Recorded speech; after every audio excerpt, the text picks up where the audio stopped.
Hello, welcome back to the Phantom Diary channel. I'm sure there are many of you who listen to my stories to fall asleep. Before we start, I'd appreciate it if you leave a like and subscribe to the video and write the number of the story in the comments that you thought was the scariest. So let's go. The evening was beautiful, clear skies stretching over the vineyard like a dark velvet blanket. My friends and I had decided to spend the day at the family estate, my uncle's vineyard. It was a special occasion. The first harvest of the season was about to start, and we were all excited to celebrate. The sun had dipped behind the hills, painting the sky with deep hues of purple and gold as we wandered through the rows of grapevines. We'd finished dinner around a fire pit, swapping stories and toasting with glasses of homemade wine. Laughter echoed through the valley, blending with the sounds of crickets and distant owls. The scent of fermenting grapes lingered in the air, sweet and earthy. It was the kind of night you'd remember forever, peaceful, warm, safe. That's why I didn't understand why my skin prickled when we decided to take a walk along the edge of the vineyard. The night was so still, so perfect, but there was something in the air, an electric tension that didn't match the calm of the evening. The path led us to an old, abandoned shed at the far end of the property. It was the kind of structure that had long been forgotten, half hidden by ivy and thick underbrush. As kids, we had always dared each other to go near it, but we never did. Now, as adults, we found ourselves drawn to it, half-jokingly daring each other to go inside. I felt the pull of nostalgia and the thrill of the unknown. "Let's see what's inside," I said, the bravado in my voice masking the unease that had settled in my stomach. The others agreed, and we pushed open the wooden door. It creaked on its hinges, revealing a dark interior full of dust and cobwebs. The moonlight that filtered through the broken slats of the wall cast thin, shifting lines across the floor. I reached for my phone to light the way, its beam cutting through the darkness. "Is it just me? Or does it feel colder in here?" my friend Emily asked, shivering. "It's just the draft," I said, but my voice was hollow, even to my own ears. I took a step forward, my foot crunching on something sharp. I bent down and picked up a cracked wine bottle, its glass dull with age. It had an odd, musty smell, like something had spilled and been left to rot. Suddenly, a noise pierced the silence. It came from the back of the shed, a faint, scraping sound, like nails on wood. We all froze, eyes locked with each other. The sound came again, louder this time. It was unmistakably human, though twisted and uneven. "Hello," I called out, trying to mask the tremor in my voice. No response. The air grew colder still, and my breath came out in ragged puffs. Something moved in the dark, a shadow that didn't belong to any of us. I swung my flashlight in that direction, and for a moment, I saw it, a pale, thin figure with eyes that glowed a dull, unnatural green. It stood, unmoving, just beyond the beam's reach. The others screamed, and we stumbled backward toward the door. My heart thundered in my chest as I fumbled with the lock, finally shoving the door open. We ran out into the night, not daring to look back. We didn't stop until we were back by the fire, gasping and shaking. The wind picked up again, rustling the leaves and rattling the branches. But, as we caught our breath, I noticed something that made my blood run cold. The pale figure was standing at the edge of the vineyard, just beyond the moon's light, watching us. The next day, we didn't go back to the shed. We didn't even mention it, but every time I passed that part of the property, I swore I could feel eyes on me, cold and hungry. I never told anyone what I saw, but I can still hear the scraping sound, like nails on wood, echoing in the back of my mind. I think it's still there, waiting. The first night camping under the stars felt like the perfect escape. My friends and I had been planning this trip for weeks, a weekend in the middle of nowhere, away from our busy lives. The campsite was deep in the woods, so far from any road that the nearest signs of civilization were distant and barely audible. We spent the day hiking, laughing, and roasting marshmallows around a crackling fire. It felt safe and carefree, but by the second night, everything changed. I woke up to the sound of twigs snapping outside my tent. It was just past midnight, and the fire had long since died down. I told myself it was an animal, probably a raccoon or a deer. I lay there, trying to convince myself of that, when the sound of footsteps, deliberate and heavy, reached my ears. They were too close to be any animal, and they were moving in a slow, circling pattern around the tent. I held my breath. I could hear my friends breathing, deep in their sleep, oblivious to the noise. I whispered their names, but no one stirred. The footsteps paused, right at the corner of the tent, and I could feel the weight of whoever was out there pressing against the thin fabric. My heart clenched, and I prayed it was just a trick of the wind. But then I heard it, a voice, hoarse and guttural, whispering words I couldn't understand, right next to the tent. My pulse quickened, and I scrambled for my flashlight, shining it blindly into the dark. The beam caught nothing but the warped outline of the forest. Still, the voice whispered on, an echo that seemed to come from all sides, almost as if the trees themselves were speaking. My fingers fumbled as I unzipped the tent, telling myself I needed to check for the source of the sound. The forest air was colder than it had been before, sending a shiver down my spine. The night was pitch black, but the moon was bright enough to cast a pale, wavering light over the campsite. I found myself staring at the empty clearing where the fire pit once smoldered, its embers now cold and gray. But what caught my attention wasn't the darkness or the silence, it was the tall figure standing at the edge of the woods, barely visible, but impossible to ignore. It was thin, impossibly so, with limbs that bent in angles that should have been impossible. And it was staring at me, eyes like black holes drawing me in. I gasped and backed into the tent, yelling at my friends to wake up. They stirred, disoriented and confused. I tried to tell them what I saw, but my voice was trembling, too weak to make sense of. They glanced outside, their eyes wide with fear as they noticed the figure wasn't alone. From the shadows, others began to emerge, moving with that same jerky, unnatural gait. Their limbs seemed stretched beyond reason, and their mouths opened in silent, inhuman screams. We bolted from the tent, grabbing only what we could and running into the night. The figures followed, their footsteps dragging behind us, so much slower than ours, but relentless. We didn't look back, not even when the trees began too thin and the sounds of our pursuers grew distant. We ran for hours until we found ourselves at the edge of the woods, panting and terrified. The first light of dawn was creeping over the horizon. We couldn't speak, couldn't make sense of what we'd just seen. But we knew one thing, those things were not of this world, and they were still out there, watching. It wasn't until we made it back to our car and drove far away from that place that we dared to turn around. The forest, with its twisted, dark trees, loomed behind us, silent and still. But on the edge of the clearing, just visible in the morning light, was that same figure, standing motionless, a dark, gaping hole for a face staring straight at us. And then it raised one long, thin arm and pointed. The summer night was perfect, the kind you wish would never end. We had decided on a spontaneous evening trip to the old quarry, just outside town, a place we'd all heard about but never dared to visit. The air was warm, and the distant chirping of crickets played like a song as we made our way through the overgrown path that led to the stone pit. As we approached, I noticed the silence that seemed to seep out from the quarry itself. It was an oppressive silence, a stark contrast to the rustle of the trees and the sound of our feet on the dirt path. The group laughed, pushing through the tall grass as we found our way to the edge of the quarry.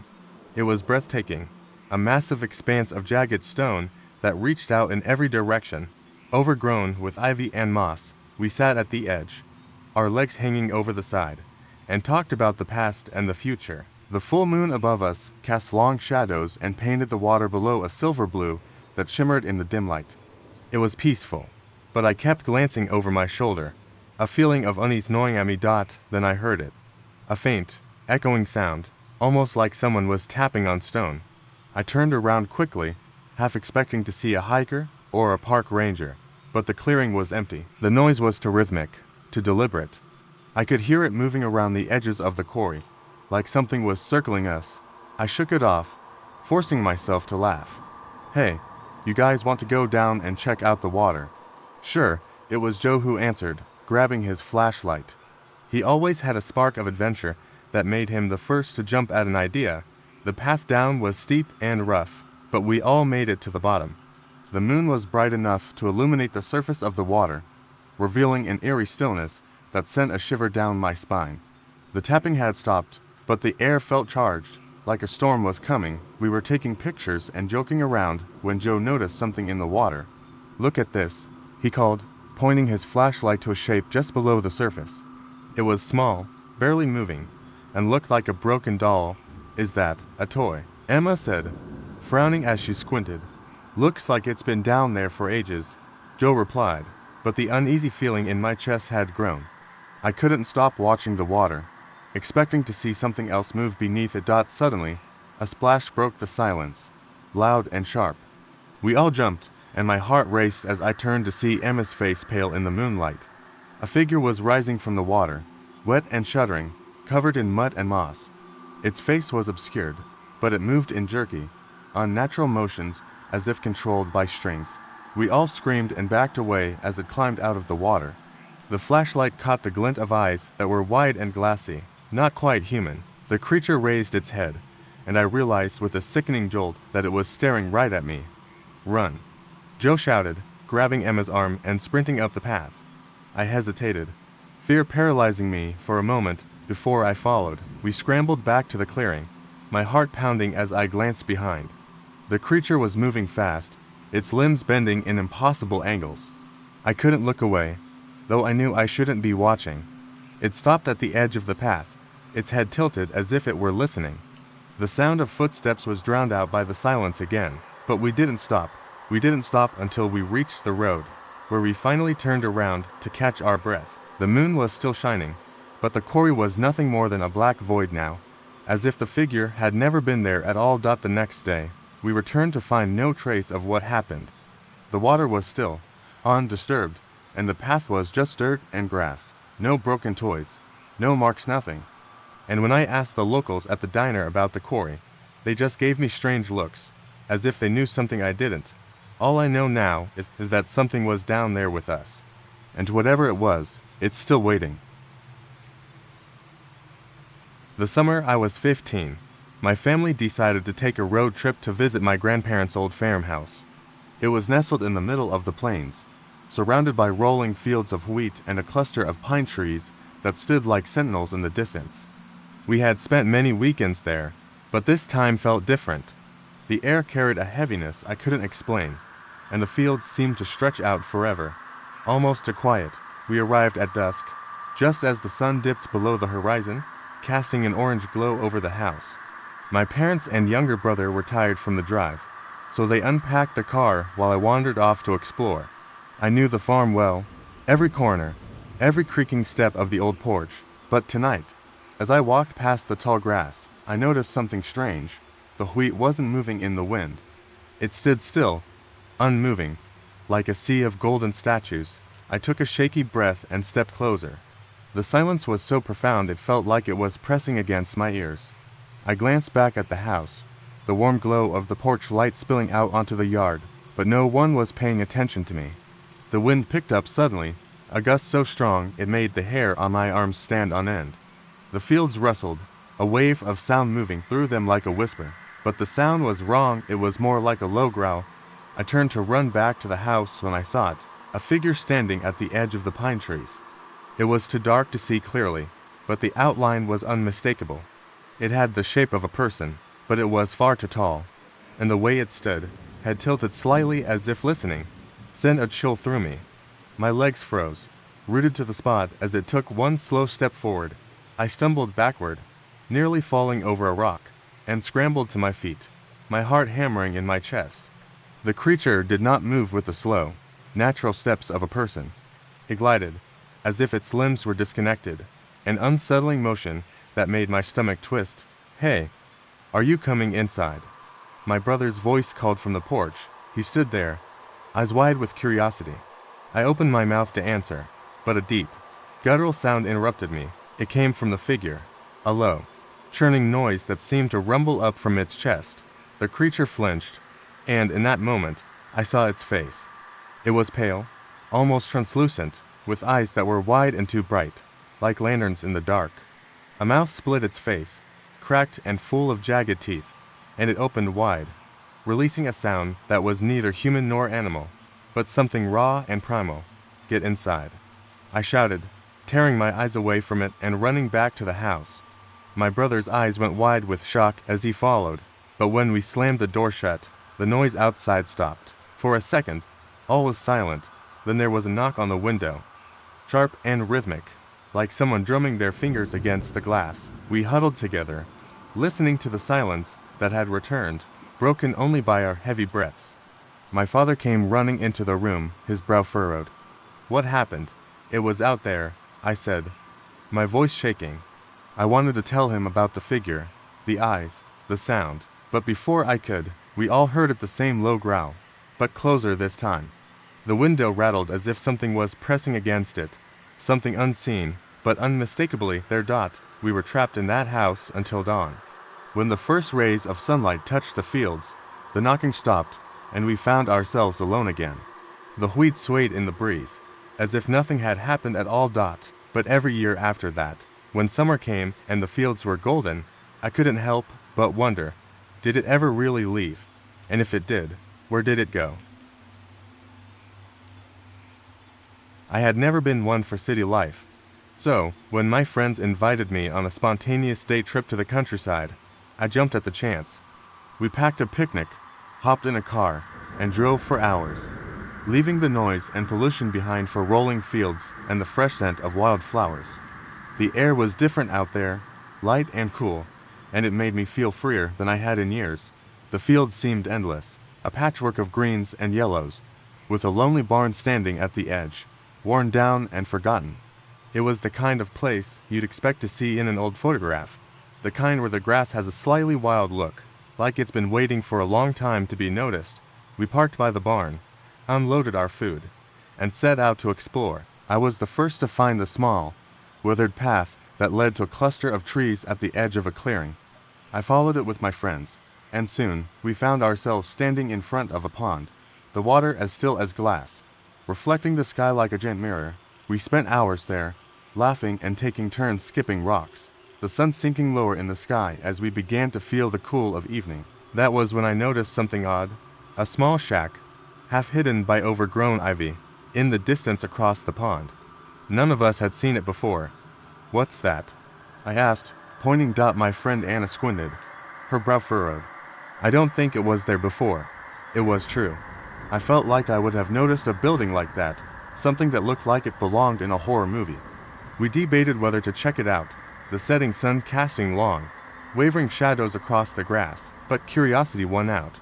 We grabbed our flashlights and headed toward the shack, each step making the forest feel denser, the air colder. The shack was in worse shape than I expected. The roof had holes where rain had leaked through, and one of the wooden slats was missing from the wall, revealing a dark interior. A foul smell came from inside, like rotting meat, and I felt my stomach twist. "Hey, maybe we shouldn't go in," Mark said, his voice faltering. He looked pale, his hands trembling. "It's probably just old junk," Anna said, trying to sound brave. I nodded, but my throat was dry. I took a breath and pushed the door open, the hinges squealing in protest. The room was dark except for the thin beams of light from our flashlights. Dust settled on everything, from the tattered curtains to the broken chairs. But what made me freeze was the wooden figure in the corner. It was a crude carving of a person, hunched over, with hollow eyes and a mouth twisted into a grimace.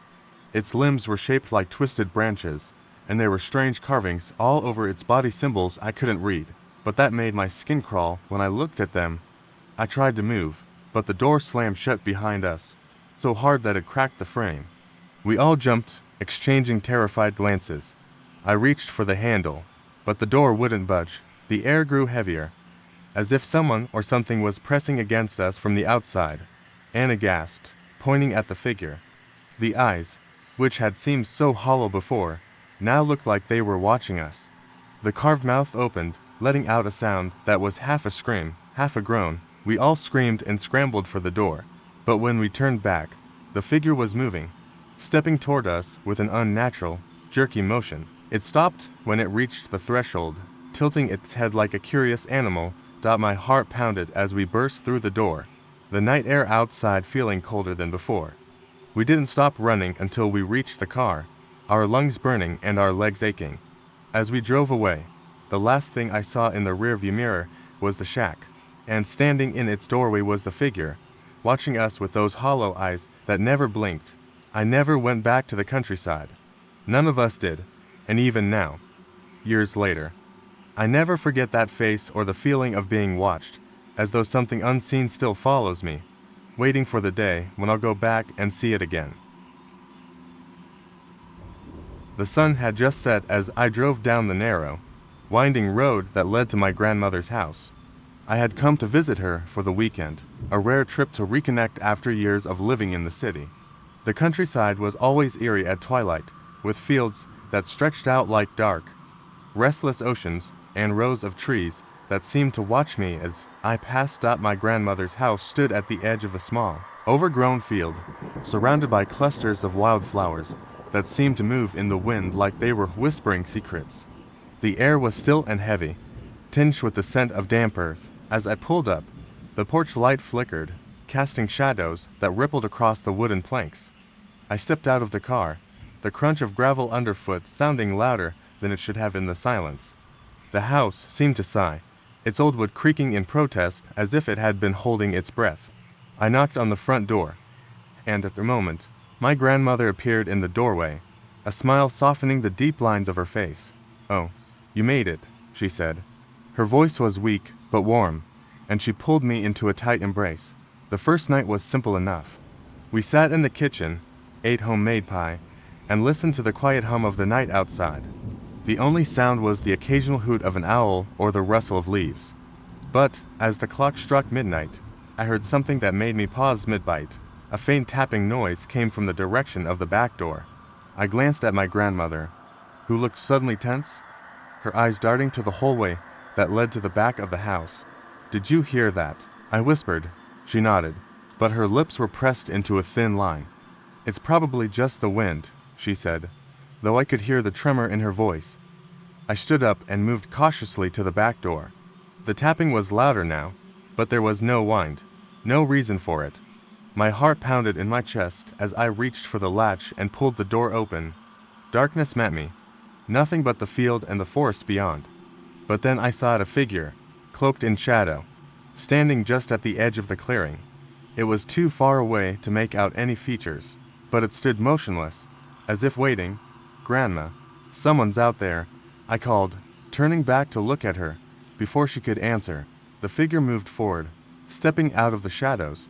It was not human, not entirely. Its limbs were unnaturally long, joints bending in ways they shouldn't, and its eyes reflected the light from the porch in a sharp, unnatural gleam. I slammed the door shut and bolted it, my hands trembling. "We need to call the police."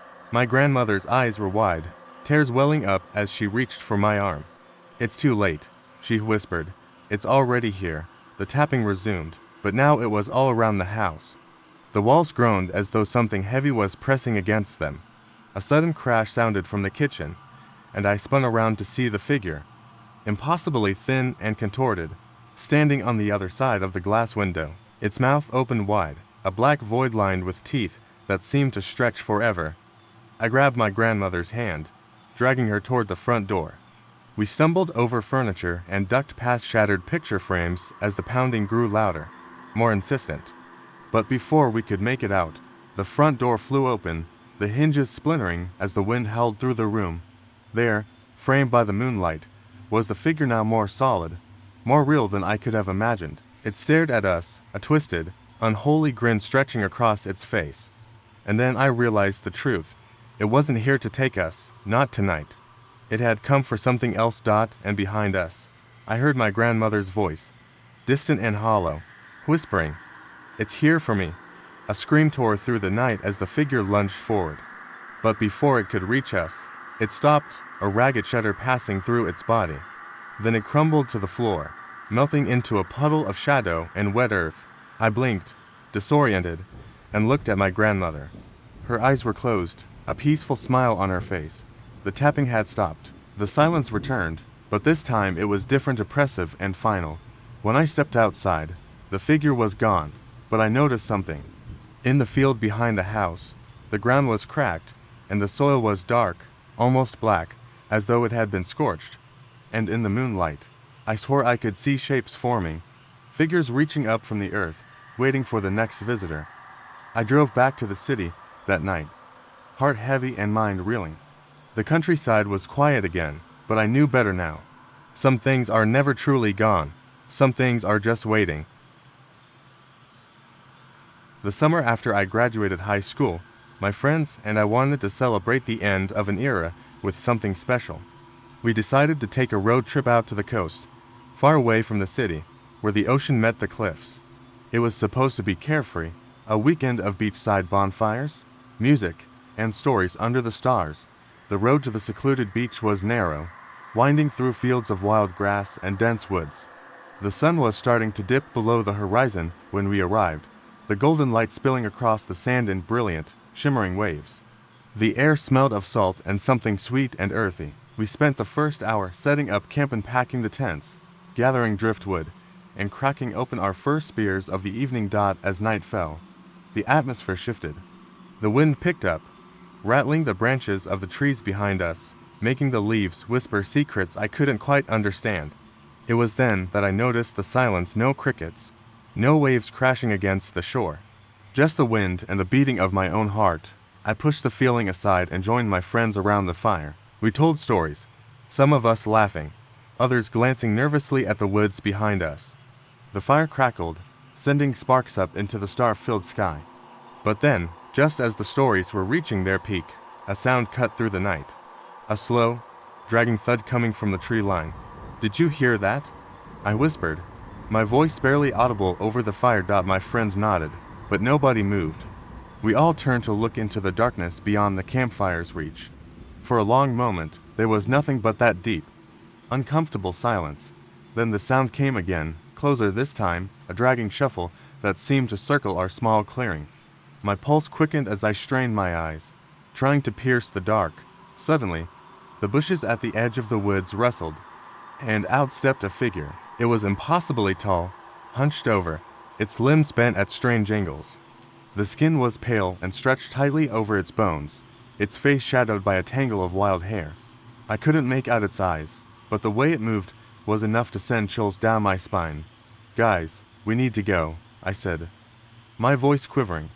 But before anyone could respond, the figure tilted its head and let out a noise that sounded like the screech of nails dragged across glass. "Run!" Someone screamed, and we bolted in different directions, the sand hot beneath our feet, the waves crashing behind us like a deafening roar. I ran toward the water, thinking the sea would be safer, but when I glanced over my shoulder, I saw it moving fast, moving like it was gliding rather than running. My heart raced as I reached the edge of the waves. The creature stopped at the line where the water met the sand, its head tilted as if considering me. It raised one long, thin arm and pointed, then made that scraping, glassy sound again. The air was thick with tension, like everything had paused to hold its breath. I didn't stop to think. I dove into the water, feeling the coldness wrap around me, hoping it would hide me, that it would make me invisible. I heard splashes behind me and turned to see my friends, some already in the shallow water, others just now reaching it. But the creature didn't follow us. It stood at the edge, staring as if trapped by some unseen barrier. After what felt like an eternity, the first rays of dawn illuminated the sky. The creature let out one last, echoing screech before it retreated into the woods. The waves were still loud, but there was no more sound of scraping, no more movement. We stayed in the water, huddled together, too afraid to leave. The sun rose fully, casting light on the beach, showing us the wreckage of our camp, the scattered blankets, the broken cooler, a half-burned log still smoking in the fire pit. But no sign of the creature. When we finally made our way back to the car, no one spoke. We left the coast in silence, looking out the windows and wondering if it was real, if we had all imagined it. A week later, I read an article online about sightings along the coast. People were reporting a tall, pale figure appearing by the woods, dragging its feet and screeching in the dark. I knew then that whatever we had seen, it hadn't been a nightmare. It was out there, waiting for nightfall again, and it was never really gone. I was always the adventurous one. My friends would hesitate to try something new, but I couldn't resist. That's how I found myself at the edge of the old, abandoned amusement park on the outskirts of town. A place where kids once screamed in delight on the roller coasters and the smell of popcorn mingled with the scent of cotton candy. Now it was nothing more than a resting skeleton of forgotten joy that it was late in the evening, just past twilight. The air was crisp and smelled of the city, mixed with something older and damp. My friends were hesitant, but agreed to follow me inside. We stepped through a gap in the fence, the iron links jagged and twisted. It wasn't as creepy as I'd expected, at least at first. The Ferris wheel loomed in the distance, its painted wood faded and peeling, but the gentle creak it made as it swayed in the breeze seemed almost alive. We wandered from ride to ride, each one more decayed than the last. The bumper cars sat in their little enclosure, rusted, unmoving, their paint chipped and the windows cracked. We joked about the rides coming to life and scaring us, but the laughter was hollow, even to my ears. It was then we heard the first sound that made me stop in my tracks. A high-pitched giggle, faint, drifting from behind the funhouse. It was a sound I hadn't heard in years, not since childhood, when the park was still alive with laughter and lights. I felt a chill run down my spine, and I turned to my friends. They looked just as uneasy. "I think we should go," one of them said, but I brushed it off. "It's probably just the wind," I said, trying to sound more confident than I felt. We moved towards the sound, my flashlight casting long, wavering shadows that seemed to dance with us. The giggle came again, louder, and I swore I saw something move behind the funhouse mirrors. I stepped forward, the creaking wood beneath my feet sending a jolt of nerves through me. The door to the funhouse was slightly ajar, hanging on rusted hinges. As I pushed it open, the air inside was colder, sharp and biting. The mirrors on the walls reflected our faces back at us, fragmented and twisted, making us look distorted and monstrous. But there was something else in the mirrors, something moving just out of sight. The way it moved felt wrong, jerky, sudden, as though its limbs didn't bend the right way. "Did you see that?" I whispered. The others nodded, wide-eyed, but no one spoke. We pressed on, each step louder than the last, our breath shaky and uneven. The giggling grew, a child's laughter that seemed to echo in 1,000 directions. A sudden crash behind us made us jump. I spun around, flashlight trembling, and the beam swept across the mirror at the end of the hall. For a moment, I saw it small, with dark, wild hair and eyes too big for its face. It wasn't a reflection. It was real, and it was watching us. We bolted, running past the cracked mirrors and worked carnival games. The laughter followed, sharp and manic. It didn't fade as we reached the entrance. It grew louder, as if we were being herded into a trap. We leapt over the fence and didn't stop running until we were back at the main road, panting, hearts racing. When we looked back, the amusement park stood as silent as before. No laughter, no shadows moving. The night felt suddenly too quiet, like it was holding its breath. I turned to my friends, trying to catch my own breath. "It was just a trick," I said, but the look on their faces told me they didn't believe that. None of us did. That was years ago. I don't go near the park anymore, but sometimes, when I'm alone, I hear that giggle. It's faint at first, just a whisper in the dark, then louder, like it's in the next room, behind the wall, as if it's always been there, waiting. And sometimes, I catch a glimpse of something in the mirror, something small and watching, with eyes too big for its face. The first time I noticed the smell, I was unpacking groceries in the kitchen. It was subtle at first, a faint, metallic tang that I couldn't place. I thought maybe the meat had gone off, but when I checked the refrigerator, everything was fine. It was late autumn, and the nights were growing colder. I just moved to this old farmhouse on the edge of town, looking for some solitude after a rough patch. The town had a charm to it, with its cobblestone streets and crumbling buildings. The house was the kind of place you'd see in old postcards, with creaking floors and walls that whispered when the wind blew. I let it slide, chalked it up to the draft coming in through the cracks. But that night, as I lay in bed, the smell returned stronger, sharper. I pressed my pillow over my nose, trying to block it out, but it was no use. It smelled like blood mixed with something else I couldn't identify, something sickly sweet. I sat up in bed, listening. The house was too quiet, the kind of quiet that makes your ears ring. Just as I was about to dismiss it as paranoia, there was a noise. A low, rhythmic thumping coming from the direction of the basement. I hesitated, my hand on the edge of the bed, frozen with fear and curiosity. The thumping stopped abruptly, and for a moment, everything was still. Then, without warning, I heard the sound of footsteps, slow and heavy, coming up the basement stairs. My blood ran cold. The hallway was dark, only a sliver of moonlight cutting across the floor from the window. I swallowed hard, heart thudding in my chest as the steps grew louder. I crept to the edge of the door, peering out into the gloom. Nothing, just silence. I reached for the lamp by my bedside, flicked it on, and the room was bathed in a weak, yellow light. It felt like a futile shield against whatever was in the house with me. The noise started again, this time coming from behind the closed basement door. I waited, breath shallow, ears straining to hear. A scraping sound followed by the creak of wood, then something wet and heavy dragging across the floor. My instinct screamed at me to leave, to run into the night, but I couldn't move.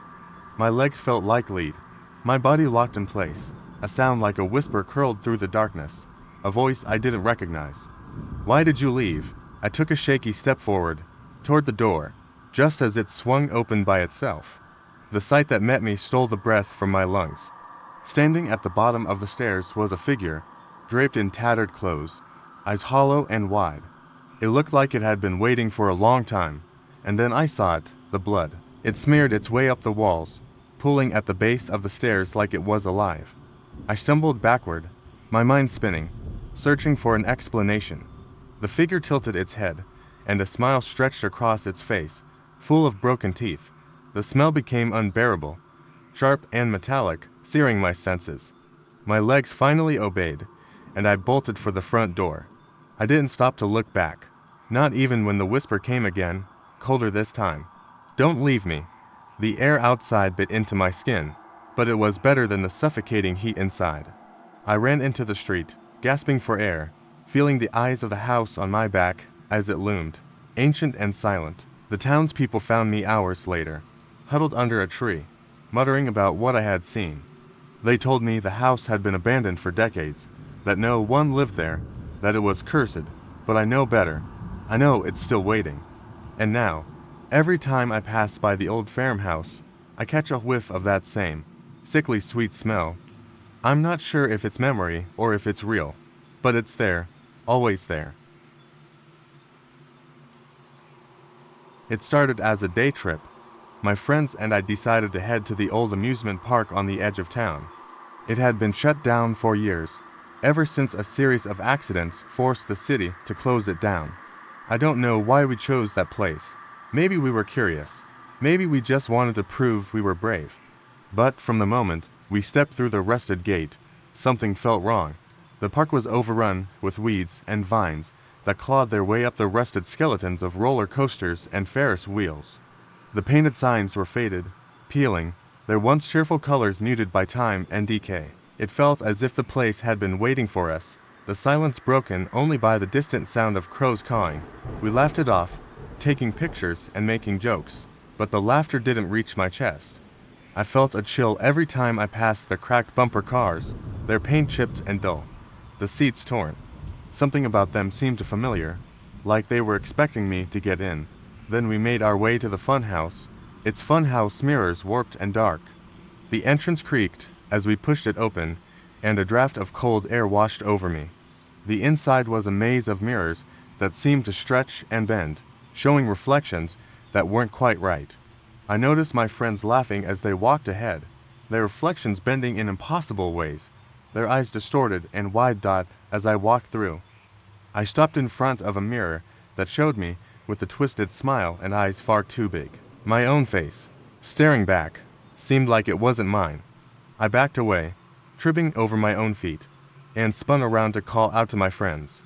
But they were already gone, their voices echoing faintly from somewhere deeper inside. I ran after them, my footsteps swallowed by the hollow hallways. The sounds of their laughter had stopped. I reached an area where the mirrors were shattered, jagged shards protruding from the floor like teeth. I stepped carefully, heart racing, and then I heard a slow, rhythmic tapping, like someone walking with heavy boots behind me.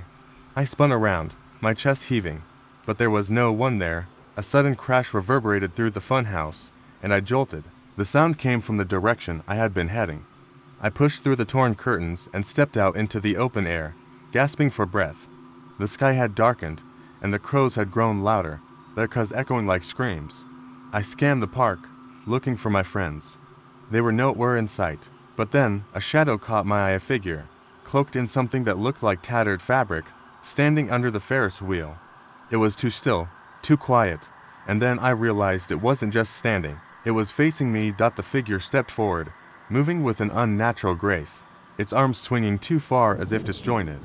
I stumbled back, tripping over an abandoned ride. I reached out, my hands scraping against the cold metal. I tried to push myself up. "Hey," a voice called out, sharp and familiar. It was my friend Jody. I turned, relief flooding through me as I saw her and the others running toward me. But when I looked past them, the figure was still there, unmoving, watching. Its face was obscured by a hood, but I could see a pale hand raised in a slow, deliberate wave. The others reached me, breathless, eyes wide. Jody glanced over her shoulder, and her face drained of color. "Did you see that thing?" she whispered. Before I could answer, the sound of the old roller coaster creaking filled the air, and the figure turned, slowly, as if pulled by some invisible force. We didn't stick around to see what happened next. We ran, the wind tearing at our clothes, the distant laughter of the funhouse echoing like a cruel joke. When we made it back to the car, we looked at each other, gasping, trying to process what we'd seen.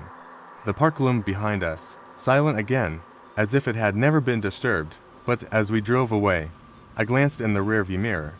The figure stood at the edge of the park, watching, with a small, twisted smile that I could never unsee. The sun was just starting to dip below the horizon as I walked back from the market, the light splintering through the trees and casting long, jagged shadows on the gravel path. I had spent the day on the farm, helping out with chores and picking up supplies.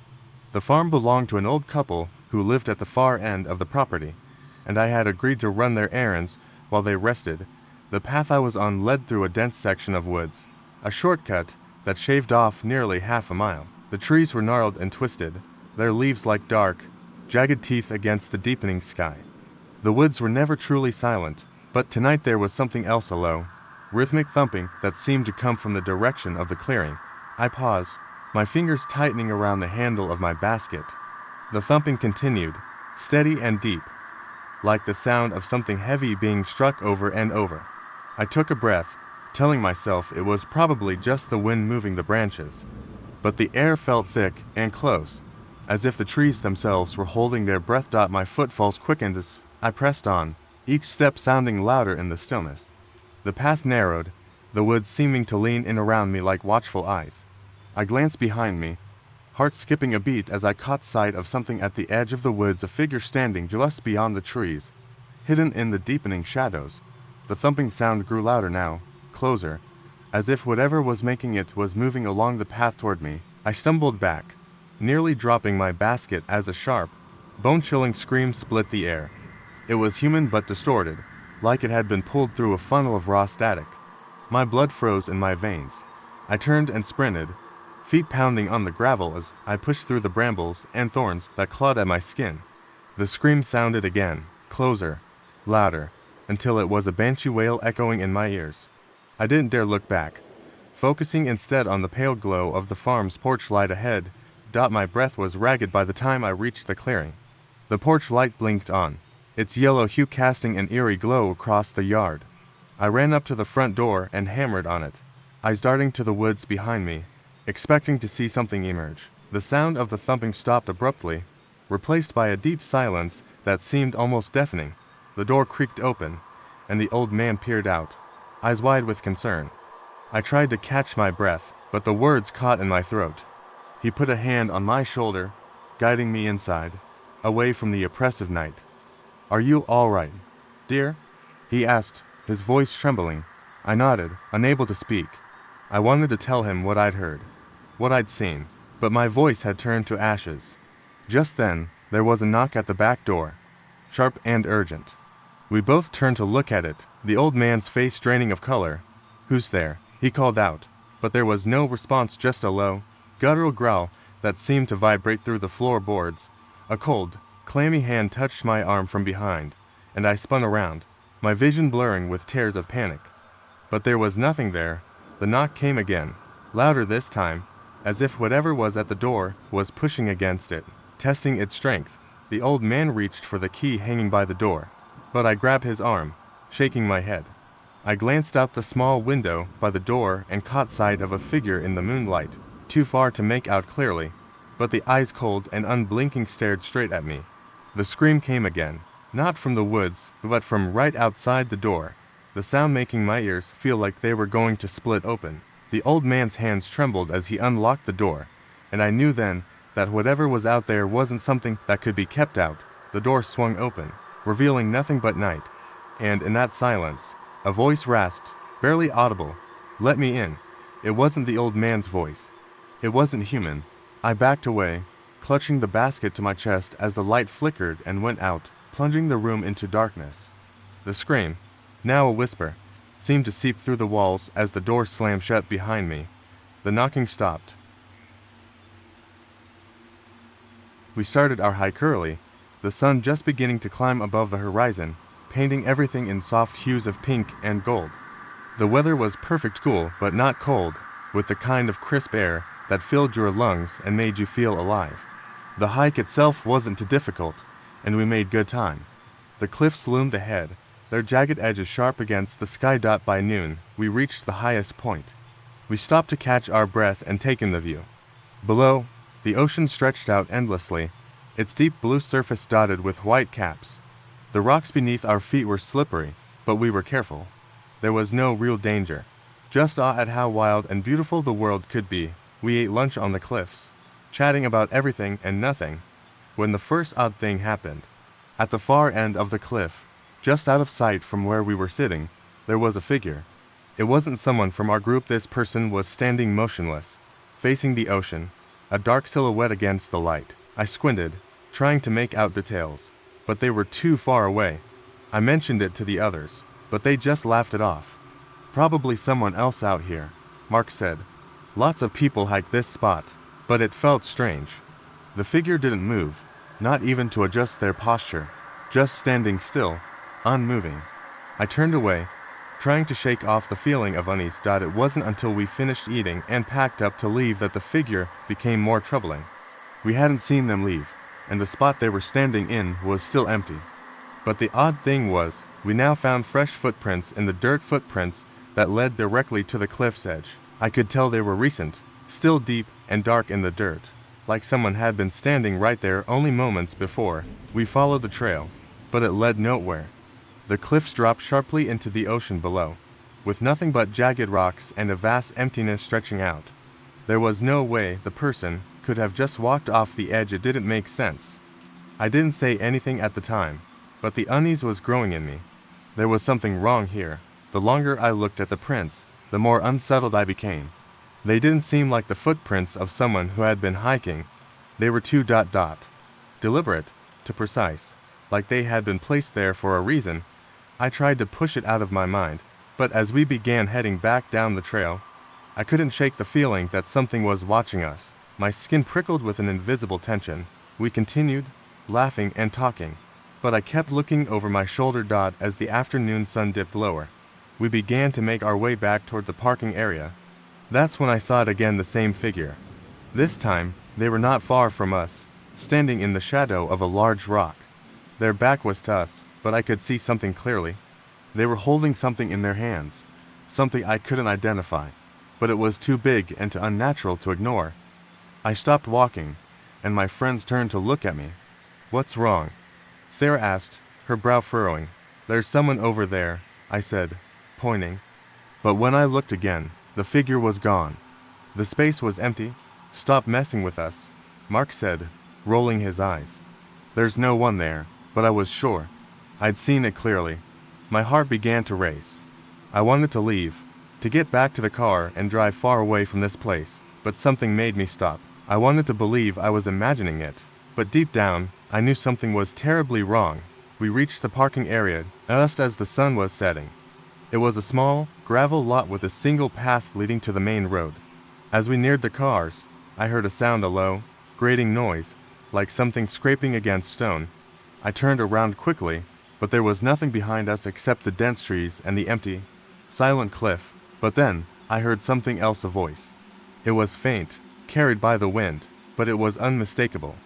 The voice was saying my name. I froze. It wasn't one of my friends. It was a voice I didn't recognize, soft but clear, as if it had been waiting for me to hear it.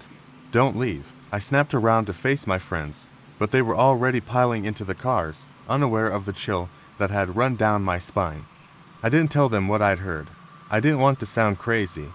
I just wanted to get out of there. We left the cliffs, the strange voice still echoing in my mind. The car ride back was quiet, everyone too exhausted to talk. But when I got home later, that night, I noticed something on my phone, a new notification, a picture. It was a photo of me, taken from behind, standing on the edge of the cliffs. But I was alone in the photo. The figure was nowhere to be seen. And then, I noticed something chilling in the background. There was someone else in the shadows, just out of view, watching me from a distance. I never liked working late. There's something eerie about being the only person left in a building when the lights flicker and the halls echo with your footsteps. But this was a deadline I couldn't ignore. The office was quiet, almost too quiet. As I typed away at my desk, my phone had died hours ago, and the only sound was the faint hum of the air conditioning. I glanced at the clock. 3 a.m. The office was supposed to close at midnight, but everyone else had left, and I was alone, finishing up some last-minute work. I tried not to think about the strange occurrences that had been happening over the past few nights. At first, I chalked it up to being tired or paranoid, but now, something didn't feel right. The shadows in the corners of the room seemed darker than they should have been, and every now and then, I could swear I heard something, a soft tap-tap, like fingernails on a desk. I shook it off. It was probably just the building settling, the air conditioning groaning. But as the sound persisted, I started to feel uneasy. The tap-tap became more frequent, like someone was walking around the office, except I was the only one here. My heart began to race. I glanced at the door. It was shut tight, as it had been all night. But then I heard something I couldn't ignore, a loud, distinct click, like a door unlocking. I froze, staring at the door. The office was locked. I was sure of it. I checked the entrance when everyone left, but now it was open a crack, just wide enough for someone or something to slip through. I stood up slowly, a cold sweat breaking out on the back of my neck. There was no way I was imagining this. I reached for my phone, but of course, it was dead. I didn't even have a flashlight. I couldn't afford to stay here any longer. I grabbed my coat and made my way to the door. As I stepped closer, I saw the silhouette of someone standing in the hallway. The figure was tall, almost unnaturally so, and seemed to be staring straight at me. I could feel its eyes on me, even though its face was obscured by shadows.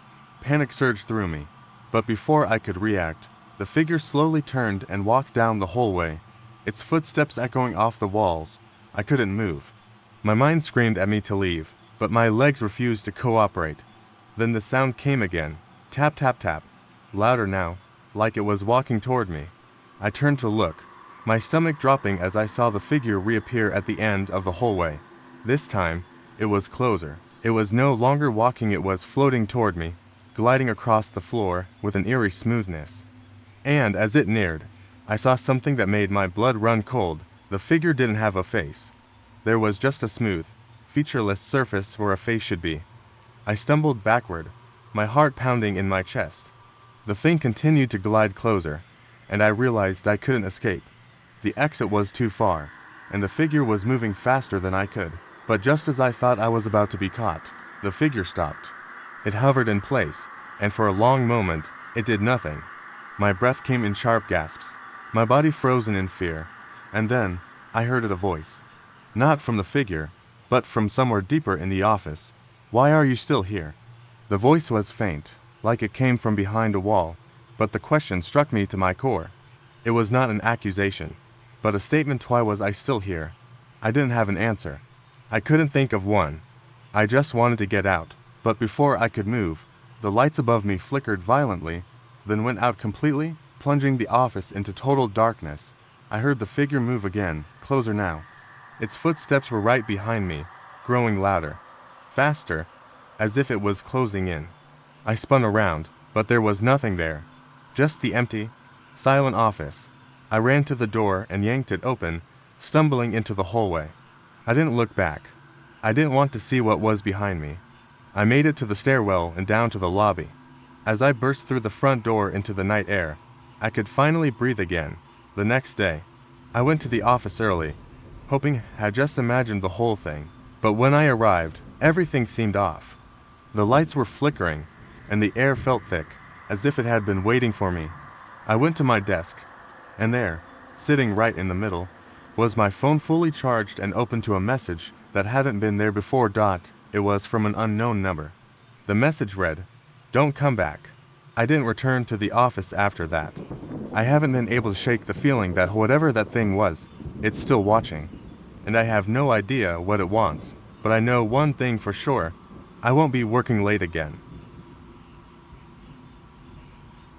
I'm not the type to believe in ghosts or any of that supernatural nonsense. I've always been a skeptic, especially when it comes to stories about creepy houses or strange occurrences. But that changed one weekend. My friends and I rented a house out in the woods for a getaway. The place was old, but charming, nestled in a clearing with towering trees surrounding it. We arrived late in the afternoon, the air crisp and cool, a perfect setting for a few days of escape. The house had this old-world charm: worn wooden floors, an overgrown garden, and creaking stairs that added to its character. That night, after dinner and drinks, we were all lounging around the living room. The fire crackled in the fireplace, casting flickering shadows across the room. It wasn't long before we started telling ghost stories, the usual stuff, spooky tales that only serve to make you laugh at how ridiculous they are. At least, that's what I thought. But then, Sarah, one of my friends, told us about the house's previous owner, an old woman who had lived there alone for years before passing away. People in the area said she had been eccentric, and some claimed to have seen strange lights in the windows at night. I didn't think much of it, just more campfire fodder. But something about the way Sarah described it gave me an odd feeling, like she wasn't telling the whole story. We all went to bed, but I couldn't shake the unease that crept in as I lay in my room, the wind howling outside.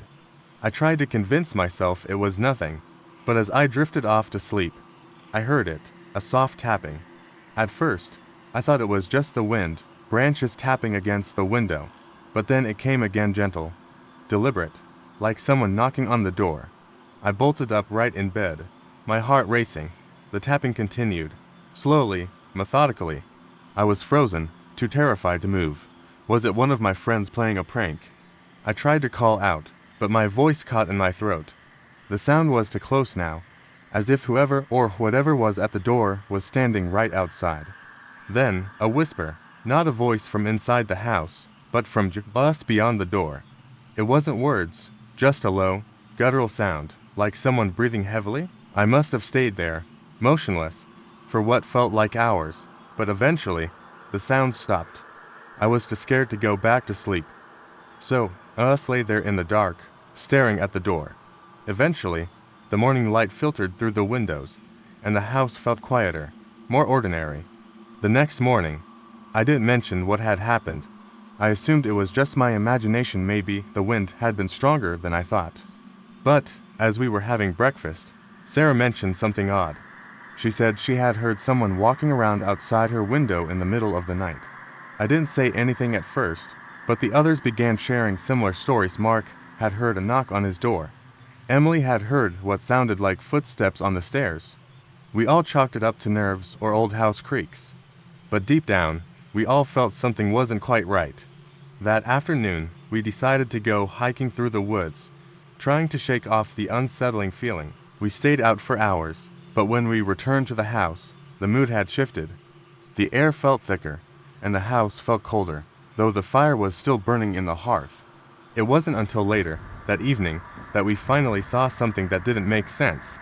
The front door, which we had all double-checked before leaving, was wide open. None of us had opened it. We stood there, staring at the door, unsure what to do. Mark walked over to close it, and that's when we all saw it. At the foot of the door, barely visible in the dim light, was a single, muddy footprint. It was large, as if someone had been standing there, right outside. But no one had been outside the house when we were gone. The tension in the room was unbearable. We all stayed close together after that, too afraid to be alone. We heard no more tapping or whispers, but the air remained thick, oppressive. It was as if something or someone was watching us, waiting for the right moment. That night, after we had all retreated to our rooms, I heard it again. A knock, soft at first, then louder, more insistent. But this time, I wasn't alone. I heard it from the other rooms too. We all got up, too scared to sleep, and met in the hallway. We walked down the stairs together, our flashlights shaking in our hands. The knocking stopped when we reached the door. We all stood there, eyes wide, too scared to move. Then, slowly, the door creaked open on its own. I'll never forget the feeling of cold air rushing past us as we stared into the dark night beyond. And then, as if in response to our shock, we heard a laugh, high-pitched and unsettling, echoing from the trees outside. It was the old woman's laugh. But no one was there, nothing was there. We left the house the next morning, never looking back. We were a group of 5 friends, all of us desperate for a break from the chaos of everyday life. So, we rented a remote cabin tucked deep in the woods for a weekend of solitude. No phones, no distractions, just us, the trees, and the stars. It seemed perfect. The cabin was old, but charming, with wooden floors that creaked under our feet and a fireplace that crackled warmly in the living room. The first evening passed in a blur of laughter and drinks. As the sun dipped below the horizon, a chill settled over the woods, and the wind began to pick up. It rattled the windows and howled through the trees like a warning, but no one took it seriously. We were having too much fun. That night, after we'd gone to bed, I woke up suddenly.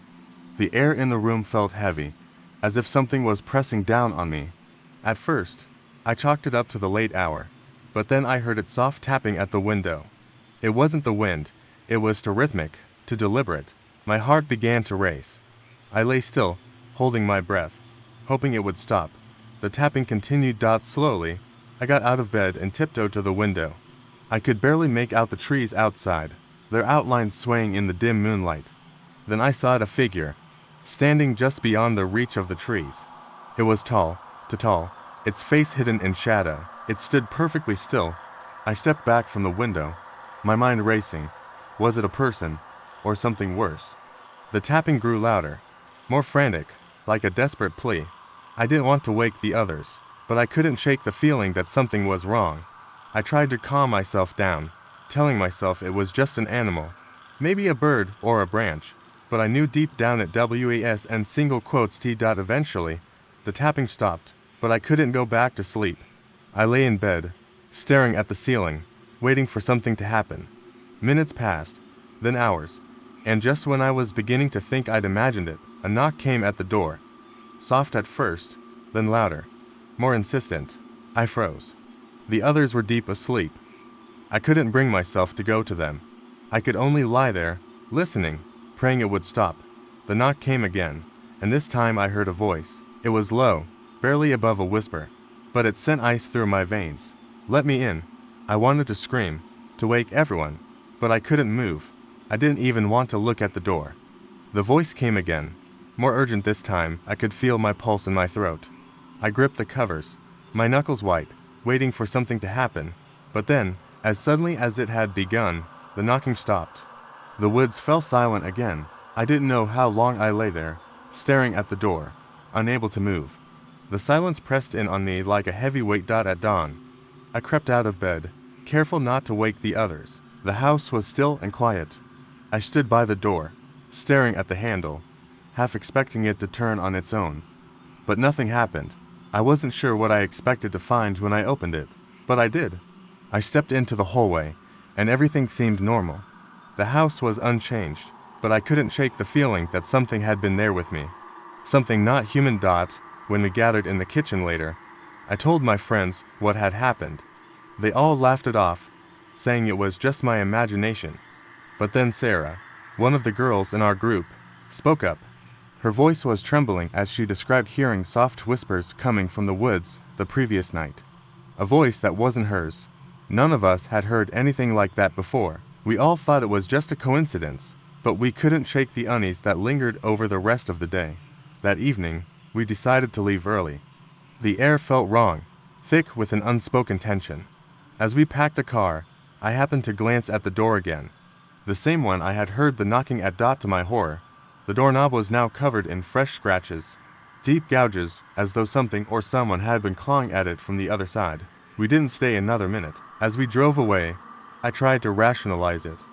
But I knew deep down that something had been in that cabin with us. Something that wasn't just a figment of my imagination. It wasn't until later, when I looked through the photos from the trip, that I found the final, chilling detail. In one of the pictures we had taken of the cabin from the front yard, there was a figure standing just behind the window. Barely visible, it was the same tall figure I had seen outside the night before, its face still hidden in shadow. And in that moment, I realized the truth. We had never been alone in that cabin. It had been watching us the entire time. When I was invited to stay at a friend's new place, I was excited. It was an old Victorian-style house, the kind you imagine in stories. They had recently moved in, and we were supposed to be spending the weekend there, unpacking and setting things up. I didn't think anything was unusual at first, just the charm of the house, the antique furniture, the large, dimly lit rooms. But as soon as night fell, things started to change. It wasn't obvious at first. We were in the living room playing cards and chatting. My friend's dog was curled up by the fireplace, and we were having a good time. That's when I heard it, a soft thud. It came from upstairs, where the bedrooms were. At first, I brushed it off, thinking it was the house settling or the dog moving. But then there was another thud, followed by a dragging sound. I looked at my friend, but they didn't seem to notice. "Did you hear that?" I asked, a little unsure of myself. "Hear what?" They replied, clearly distracted by the game. "I swear I heard something upstairs," I said, my voice quieter than I meant. They just waved it off, probably thinking it was nothing, but I couldn't shake the feeling that something was off. The house was too quiet, too still, and those noises, those dragging, faint sounds, they didn't sit right with me. Later, that night, around midnight, we were heading to bed. I took the guest room, which was at the far end of the hall. The moment I stepped inside, I felt it. The temperature dropped, and I could see my breath in the air, even though the house was warm. I brushed it off, thinking the room might be poorly insulated. I laid down, trying to fall asleep, but the house was too quiet. The kind of quiet that presses on your eardrums. I could hear my heartbeat, the hum of the refrigerator in the kitchen far below, and then more thuds. This time, they were louder. The floorboards creaked above me, followed by that dragging noise again. I shot up in bed. The dog had started barking downstairs, frantic and urgent. I didn't know what to do. I had always been skeptical about haunted house stories, but this felt different. There was something alive in that house, something that didn't belong. I grabbed my phone, prepared to text my friend, but before I could, the door to my room creaked open. I froze. I hadn't heard anyone walk down the hall. No footsteps, no sound of the door handle turning. But there it was, the door wide open, letting in only darkness. I didn't dare move. I couldn't. The dog's barking stopped abruptly. A heavy silence followed, thick and suffocating. I stared at the door, willing it to close, to end this feeling of being watched. Then, just as I thought I might be losing my mind, I heard it. A whisper, low and rasping, coming from the hall. "I'm here." It was a voice, but not a human one. It was too deep, too gravelly, like something trying to speak through the walls. I wanted to scream, but my body refused to move. I didn't dare look into the hallway, but I could feel whatever it was there, watching me. It wasn't just the house anymore, it was something else, something that had been waiting. I finally managed to get my legs under me, and I ran out of the room, down the hallway. I was panicking now, heart pounding in my chest. I banged on my friend's door. They opened it, half asleep, but I could see they were immediately shaken by my expression. "What's wrong?" they asked, looking around. "You need to get out," I whispered, trying to control my breathing. "There's something in the house." "I heard it, it's here." They looked at me, their face a mix of confusion and concern. But before they could respond, the dragging sound returned. It was louder now, closer. I turned toward the stairs, and there, standing at the top of the staircase, was the dog, but the dog wasn't barking. Its eyes were wide, pupils dilated. Its body was stiff, as if it had seen something it couldn't process. It was staring at something or someone that I couldn't see. I stepped back, and that's when I heard the unmistakable sound of footsteps coming down the stairs. Slow, deliberate, like someone was savoring the moment. The footsteps stopped at the bottom of the stairs. My friend and I stood frozen, not daring to make a sound. And then, just as the silence became unbearable, the dog turned and bolted toward the door. Without thinking, we followed. I didn't care about the rest of the house. I didn't care if we had to leave everything behind. I just had to get out. We made it to the car and drove off without looking back. When we finally stopped to catch our breath, I was shaking, my mind racing with what I had felt, what I had heard. But here's the part that still chills me to the bone. When I checked my phone, I saw I had a text from my friend. It had been sent hours earlier. While I was still in my room, it said simply, "You're not alone." A group of us decided to escape the stress of city life and go camping in the woods. We were all seasoned campers, so the plan was straightforward. Hike deep into the forest, set up camp, and enjoy the serenity away from everything. We left early on Saturday morning, eager to disconnect from the world. The forest was dense, the kind of place where sunlight barely reaches the forest floor. As we hiked in, the air grew colder, and the trees seemed to close in around us. The path narrowed, and the only sound was our footsteps crunching through the underbrush. There was something eerie about it, but none of us said anything. We were too excited to let our nerves get the best of us. By the time we found a clearing, the sun was beginning to set. We set up camp quickly, gathering wood for a fire. The wind picked up, whistling through the branches, sending shivers down my spine. As night fell, the forest seemed to grow even more silent, as if holding its breath. Around the fire, we shared stories and laughed, but there was a strange feeling in the air, an unsettling quietness, like something was watching us. Later, as we crawled into our tents for the night, the mood had shifted. The wind howled outside, rattling the tent walls, but it wasn't the wind that kept me awake. It was the silence. It was too still, too quiet. No night creatures were calling, no rustling in the bushes, just the sound of the wind and the occasional snap of a twig. I finally drifted off, but was jolted awake sometime after midnight. The sound of movement outside my tent made my heart race. It wasn't the wind, or an animal. It was deliberate, slow, like someone was walking around our campsite. I held my breath, straining to listen. The steps circled the tent, pausing for long moments, as if the person or thing was studying us. My throat went dry. I grabbed my flashlight, trying to steady my trembling hands. The beam flickered as I unzipped the tent just enough to peer outside. I saw nothing, just the dark shapes of trees and the low glow of the fire, now reduced to embers. But the feeling of being watched was undeniable. I pulled the flap back, fully unzipping it. My friends were still in their tents, sound asleep, blissfully unaware of the strange presence surrounding us. I stepped out cautiously, my feet crunching on the frost-covered ground. My flashlight scanned the area, but again, there was nothing. I stood there, trying to convince myself it was nothing, when I heard it. A voice, faint and distant, donned single quotes T. Look. My stomach lurched. The voice wasn't loud, but it was unmistakable, and it had come from the direction of the tree line. My breath caught in my throat, and for a moment, I froze. I should have gone back into my tent, woken my friends, but something kept me rooted in place. I couldn't tear my eyes away from the shadows. Suddenly, the air around me seemed to grow colder, the darkness thicker. I spun around, my flashlight swinging wildly, but all I saw was the same stillness. Then I heard it again, clearer this time. "Don't look." I jerked my head toward the sound, and that's when I saw it. In the space between two trees, something was moving. Something tall, standing still and just watching. My heart slammed against my chest. It was a figure, unnaturally thin and impossibly long, almost like it was too tall to be human. I could barely make out its features, but there was no mistaking it. It was real. I stumbled back, adrenaline flooding my veins, and rushed back to my tent. I zipped it up as fast as I could, my hands shaking. My friends were still asleep, unaware of what I'd just seen. But as I lay there, Trying to calm my breath, I heard something that chilled me to the core. Goodbye.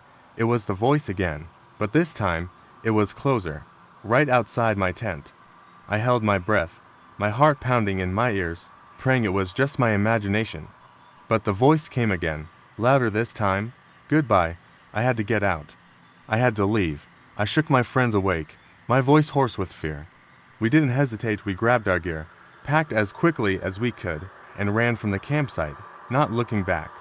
We didn't speak much during the hike out, too afraid to even acknowledge what had happened. When we finally reached the car, we didn't stop until we were miles away from that forest. We tried to laugh it off, to convince ourselves that it was just a bad dream. But weeks later, when I was looking through the photos from the trip, I found something strange. In the background of one of the pictures, just past the firelight, was a figure, tall, thin silhouette standing perfectly still between the trees. It was there the whole time.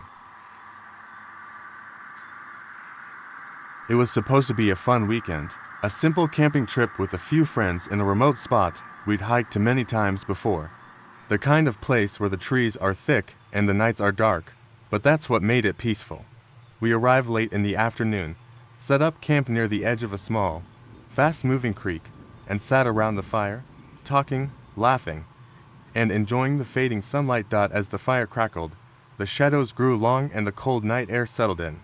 I was exhausted, so I retreated to my tent first.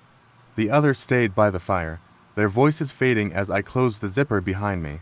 I could hear the creek rushing, the wind through the trees, and the occasional pop of the fire. I was just starting to drift off when a sudden thud against my tent made me sit up straight. My heart hammered in my chest as I listened. At first, I thought it was just an animal, maybe a raccoon or a deer, brushing against the fabric. But the sound came again, closer this time, and then a scraping noise, like something dragging along the ground. I held my breath, hoping it was nothing. But when the sound came a third time, I couldn't ignore it anymore. Slowly, I unzipped the flap just enough to peek outside. The campfire was still burning, but my friends were no longer sitting around it. I couldn't see anyone, but the fire was still there, crackling merrily. I called out to them, my voice a little shaky. No answer. My pulse quickened, and a cold chill ran through me. Something was wrong. I crawled out of the tent, trying to stay as quiet as possible. The night was so still now, no sounds of the wind, no movement from the forest. I looked around the campsite, but there was no sign of anyone. The fire burned low, casting long, twisted shadows across the ground. The woods seemed silent, as if the entire forest was holding its breath. Then I heard it again. A low, dragging sound, coming from the edge of the trees. I froze. This time, it wasn't the wind or an animal. It was deliberate, slow, almost methodical. I grabbed my flashlight and shined it in the direction of the sound. The beam cut through the dark, and for a split second, I thought I saw something moving in the shadows, tall, thin, and unnaturally bent. I blinked and it was gone. I swallowed hard, my hands shaking. I backed toward the fire, my heart in my throat. The dragging sound continued, getting closer. And then, as if to taunt me, I heard a voice, soft, almost whispering, but unmistakable, come closer. The voice was unmistakably one of my friends, but it was wrong, distorted, like it was coming from a distance or through a thick fog. My instincts screamed at me to run, but I couldn't leave without finding them. I crept toward the trees, my breath coming in short gasps, the dragging sound getting louder. I stepped carefully, trying not to make a sound. I stopped just at the edge of the forest, peering into the dark. The light from the fire barely reached this far. Then I saw something that made my stomach drop. My friend's backpack, lying on the ground, half buried under fallen leaves. Suddenly, a figure stepped out of the shadows. It was tall and hunched, its face pale, eyes wide and gleaming. I gasped, dropping the flashlight, the beam illuminating the figure for just a moment before it hit the ground. The figure tilted its head at me, and I could see that it was wearing one of my friend's jackets, but the face wasn't my friend's face. It was wrong. Where are they? I shouted, backing away. The figure made no move toward me, just stood there staring, its mouth twitching in what looked like a grin. I turned and bolted back to the fire, feeling the eerie sensation of being followed. When I reached the camp, I stopped dead in my tracks. My friends were sitting around the fire again, just as I had left them, but there was something off about them. They weren't moving, they weren't talking. Their eyes were open, but vacant, lifeless. I took a shaky step toward them, and that's when I realized none of them were breathing. The realization hit me like a wave. I had been talking to things in the forest. They weren't my friends, not anymore. They were something else, something that had taken their shapes. My heart pounded in my chest as I turned back toward the forest, my eyes darting to the shadows. The hunched figure was no longer there, but I could feel it watching me. I ran. As I sprinted, I thought I saw figures moving in the periphery of the trees, shapes that resembled people, but too tall, too twisted. The sound of dragging feet followed me all the way back to the car. When I finally made it out of the woods, I never went back. The truth hit me too late. I didn't just witness something unnatural. I had stumbled across something that was waiting, patiently, for the next campfire. We'd been planning this camping trip for months. A weekend getaway to disconnect, to get away from the noise and distractions of the world. Me and my 3 friends Jake, Ellie, and Tom had spent days picking the perfect spot in the woods, far enough from the trail to feel isolated, but not so far that we'd be completely cut off if anything went wrong. We arrived in the early evening, setting up camp near a small creek that ran through the area. The sun dipped behind the trees as we worked, casting long shadows over the clearing. The air smelled fresh, crisp, with the scent of pine and damp earth. It felt peaceful, idyllic even. That night, we sat around the campfire, eating, joking, and telling stories. It was the kind of atmosphere where you felt safe, surrounded by friends and the flickering warmth of the fire. But then things began to feel off. It started with Ellie. She was sitting closest to the tree line, her back to the forest, when she suddenly froze. At first, we thought she was just being dramatic, messing around like she always did. But then she looked at us, her face pale, her eyes wide with fear. "I heard something," she said, her voice shaky. We all stopped talking, listening intently. The only sound was the crackling of the fire. Jake stood up, shaking his head. "Ellie, there's nothing out there. It's just the wind, or an animal. Don't freak yourself out." But Ellie wasn't convinced. She insisted she heard something movement, like footsteps, just beyond the reach of the firelight. We all stared into the darkness beyond the clearing, but there was nothing there. No movement, no sound. We laughed it off, convincing ourselves she was just letting her imagination run wild. But, as the night wore on, the unease crept back in. The shadows in the trees seemed to shift more than usual, and the air felt heavier, like something was watching us. The woods around us seemed unnaturally still, and the night seemed to stretch on much longer than it should have. At some point, we decided to head to our tents. We doused the fire, the embers glowing faintly in the night. We settled into our sleeping bags, but none of us could sleep. The sounds of the forest had taken on a strange quality, like they were distorted, just out of sync. Every rustle in the brush, every snap of a twig, felt amplified, as though the woods themselves were breathing. Around 3 a.m., we heard it. A loud bang, like something large crashing into a tree. It was so sudden, so sharp, that we all jolted upright in our tents. There was no mistaking it. Something was out there. Tom was the first to grab a flashlight. He crawled out of his tent cautiously, shining the beam toward the woods. For a moment, there was nothing, just the dark, empty trees. But then the beam caught something, a figure.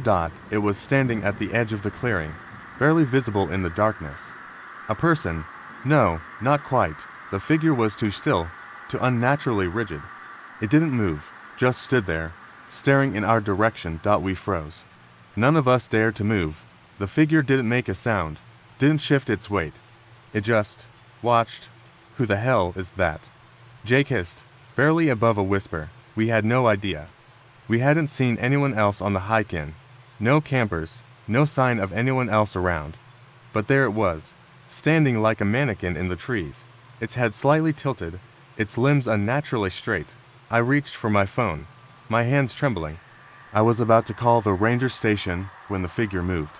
Slowly, it turned, its movements jerky and unnatural, like a puppet being controlled by strings. "Get inside the tents now," I yelled, grabbing Ellie by the arm and pulling her toward her tent. We scrambled, hearts pounding, breath shallow. The flashlight had flickered out, casting the camp back into darkness. We could hear the figure moving closer, the rustling of branches, the slow scrape of something dragging across the ground. Suddenly, there was a loud thud like a body hitting the ground. Then silence. We waited for what felt like hours, too scared to move, our minds racing with worst-case scenarios. But after a long while, we heard footsteps retreating, disappearing into the woods. One by one, we mustered the courage to step outside, the fear still heavy in our chests. When we checked the area where the figure had stood, we found something strange. It wasn't human at all. It was a mannequin, but not a normal one. This one had its face carved out, no eyes, no mouth, just smooth, empty skin, and on the back of its neck, there was something scrawled in faded red letters. "I see you." We ran back to our cars in the morning, barely stopping to pack up. As we drove away, I couldn't shake the feeling that something was still out there, still watching us. And then, as we passed the last turn before the main road, I glanced in the rearview mirror. There, standing at the edge of the woods, was the mannequin. Still watching. Camping under a starlit sky always felt like an escape into another world, a raw kind of freedom you only get in nature.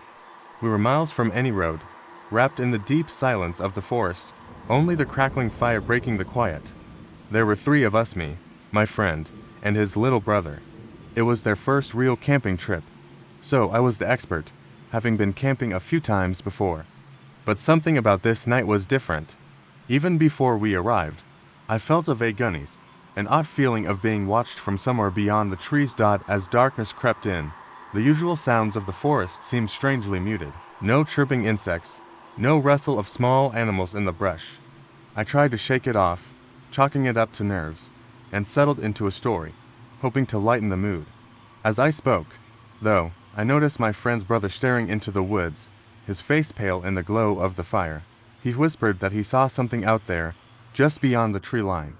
My friend and I laughed, teasing him about letting his imagination run wild, but the fear in his eyes didn't waver. Trying to calm him down, I aimed my flashlight at the spot he'd been staring at. For a second, everything looked normal. But as I panned the light along the edge of the trees, I caught a glimpse of something moving, a flash of white, slipping quickly out of sight. I froze, and so did my friends. My friend forced a chuckle, muttering about animals in the woods. "Probably a deer or a raccoon," he said. But something about the way it moved, it was too smooth, too deliberate, and it was silent. No crackling leaves, no snapping twigs, nothing. We tried to laugh it off, throwing another log on the fire and talking louder than necessary, anything to shake the growing tension. But that feeling didn't go away, and the forest only seemed to get darker, more oppressive. About an hour later, as we sat by the fire, my friend's brother suddenly grabbed my arm, his nails digging into my skin. He didn't say anything, just pointed behind me, his eyes wide with terror. I turned slowly, my heart pounding, but saw nothing. Just trees and shadows. We tried to settle down, each of us lying down in our sleeping bags around the dying fire. But none of us could sleep. I could feel every sound, every faint rustle, and I sensed my friends lying awake too, tense and silent. Then I heard a whisper. At first, I thought I was imagining it, but it grew louder, clearer, like it was right in my ear, though I was lying alone. It didn't make sense. The words were soft, unintelligible, like someone mumbling, just out of reach. I sat up, looking around, but I saw nothing. My friends were both wide-eyed, hearing it to just as suddenly, the whispering stopped. We sat there, our breath shallow, when a loud crack echoed from the trees behind us, followed by what sounded like footsteps, slow, deliberate footsteps, drawing closer. I shined my flashlight toward the sound, and my heart nearly stopped. There, at the edge of the light, stood a figure. It was pale, almost translucent, with long, thin limbs that seemed to stretch unnaturally from its body. Its face was blank, almost featureless, but its eyes were wide open, unblinking, and staring straight at me. I couldn't move, couldn't breathe. The figure tilted its head, as if it were studying us, before melting back into the darkness as silently as it had come. We didn't say a word, just packed up and left, stumbling through the dark, tripping over roots and rocks in our haste to escape. We kept moving until the first hint of dawn touched the sky, until we were far from that place. It was only later, when we had finally made it home and were safe within four walls, that my friend's brother spoke up, his voice barely a whisper. He told us he'd seen it, the same figure, in his room every night since we'd returned, just standing there, in the dark, watching him with those wide, unblinking eyes. The camping trip started as a way to escape the chaos of city life. My friends and I set off into the wilderness, our spirits high and supplies packed. We found a secluded spot near a lake, surrounded by towering trees. As night fell, we gathered around the fire, laughter echoing through the woods. Yena had brought a deck of cards, and we played games until the stars blanketed the sky. Once the games faded into silence, Matt suggested a night hike. Yena looked hesitant, but was quickly swept up in the excitement. I had always loved the woods, so I was all in. As we made our way down a narrow path, the moonlight filtered through the trees, creating an ethereal glow. The air was crisp, and the sounds of nature surrounded us. But then we heard something, a faint rustling, that made me stop in my tracks. I brushed it off as the wind and continued walking, though an unsettling feeling settled in my stomach. We pressed on, deeper into the woods, but the sense of unease lingered. Just when I thought we'd enjoy a peaceful walk, a loud snap echoed in the stillness. It sounded like a branch breaking, but the sound was too close for comfort. Gina's eyes widened, and she whispered that we should go back. But before we could turn around, we caught sight of something moving in the distance. A figure was partially illuminated by the moonlight, standing still among the trees. It looked human, but was too far away to see clearly. My heart raced, and I felt a chill run down my spine. I took a step forward, compelled by a mixture of curiosity and fear. But the moment I did, the figure suddenly darted behind a tree. It was quick and too agile for comfort. My instincts screamed to get back to camp, but curiosity got the better of me. I urged my friends to follow, and we moved cautiously toward the area where we'd seen the figure. As we got closer, the air felt heavier, almost electric. I shone my flashlight around, but the woods seemed to swallow the light. The figure was gone. My friends exchanged nervous glances, and the laughter we shared earlier faded into a tense silence. Just then, I heard a faint whisper, a voice that sent chills up my spine. "Help me." We froze, hearts pounding, searching for the source of the voice. It sounded desperate and distant, echoing through the trees. Yena gripped my arm tightly, and we all turned in unison toward the sound, which seemed to draw us deeper into the woods. The whisper came again, louder this time, and it was unmistakably human. "Help me." Compelled by a mix of fear and concern, I led the group further into the darkness, following the voice that begged for help. As we walked, the whispering intensified, morphing into frantic cries. The air grew colder, and shadows danced menacingly around us. Suddenly, we reached a clearing. In the center stood a decrepit old cabin, the kind you only see in horror movies. Its windows were shattered, and the door hung ajar. The cries for help echoed from inside, now sounding almost pleading. I felt a shiver crawl up my spine, but I couldn't turn back. We had to see what was going on. We approached cautiously, the floorboards creaking under our feet as we stepped inside. The air was stale, and the smell of decay filled the space. The cries for help were now frantic, almost desperate. I felt a pull, as if something was urging me to go deeper into the cabin. My friends hung back, uncertainty etched on their faces. Then, as I turned to look into one of the dark rooms, the door slammed shut behind me. My heart raced, and I whirled around, panic rising. The cries turned into laughter, echoing around me. It was a sinister, mocking sound that sent waves of dread through my body. I pounded on the door, yelling for my friends. The door creaked open, and I stumbled back into the clearing, breathless. My friends stood there, eyes wide with fear. They hadn't heard any cries. They hadn't heard anything. The laughter faded, replaced by an eerie silence that blanketed the area.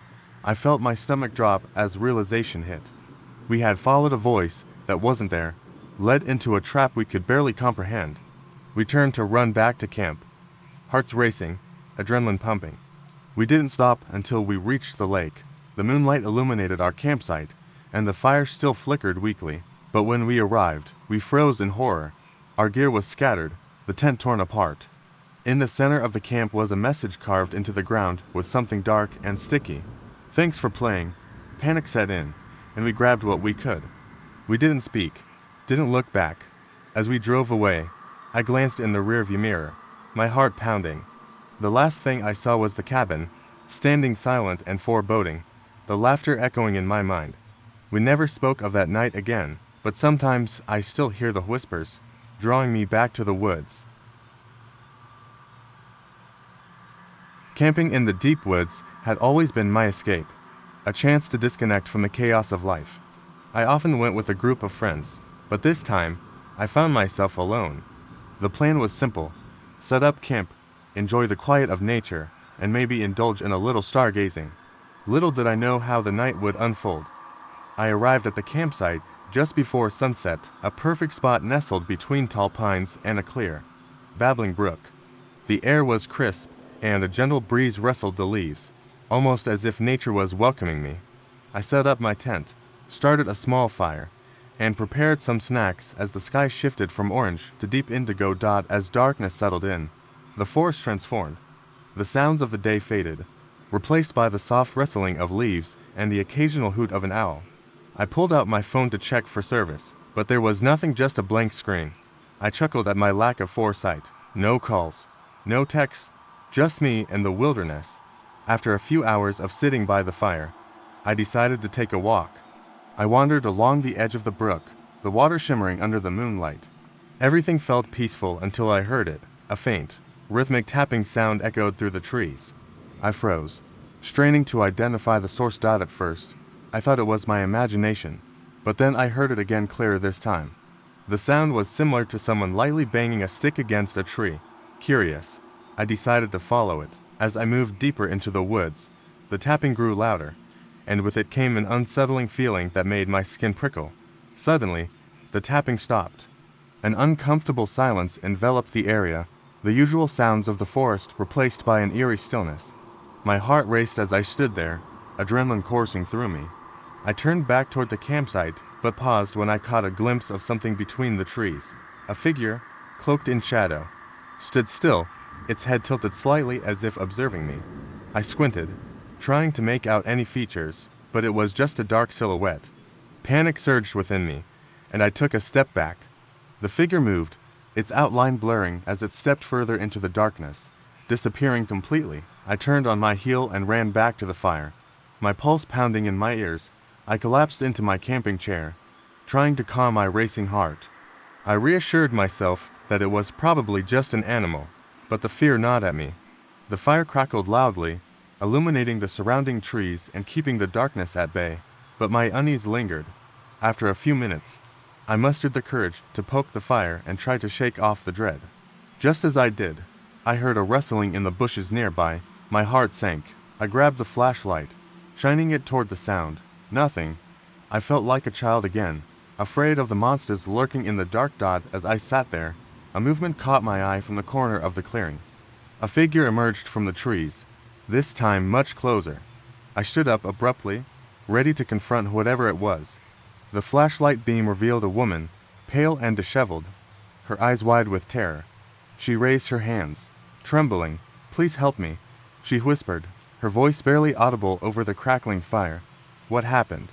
I asked, stepping forward. "They're coming for me," she stammered, looking over her shoulder. "I don't know what they want, but they won't stop." My instincts kicked in, and I gestured for her to sit by the fire. "You're safe here." "Who is coming?" Just then, I heard it again, the rhythmic tapping, now closer than before. The woman's eyes widened further, and she let out a small whimper. I felt a chill creep up my spine as I glanced into the darkness, the tapping now turning into a chorus of discordant knocks. Suddenly, the fire flickered violently, as if something had passed through the light. I turned to look at the woman, but she had vanished. My heart dropped, and I stumbled back, casting the flashlight all around me. I felt the ground shift beneath my feet, the world tilting as panic set in. Then I heard her voice, echoing from the darkness. "They're here." I stumbled back to the tent, desperate to escape whatever was haunting me. As I unzipped the door and stepped inside, I took a breath to steady myself. I closed my eyes, hoping to wake up from this nightmare. When I opened them, the The scene had changed. My campsite was now empty, devoid of any trace of my tent or the fire. All that remained was a crude drawing etched into the dirt where my campfire once burned. It read simply, "We will find you." I stumbled back, realizing I wasn't alone. The rhythmic tapping returned, echoing through the trees, but this time I was not the one being hunted. I had become part of their twisted game, and the night was just beginning. I had been working as a park ranger for a couple of years when I received a call one late autumn evening. The park was known for its picturesque landscapes and quiet trails, especially in the fall, when the leaves transformed into vibrant hues of orange and red. As the sun dipped behind the mountains, I was on my regular patrol. I checked in with the ranger station and then turned my truck onto a secluded road, ready to survey the farthest reaches of the park.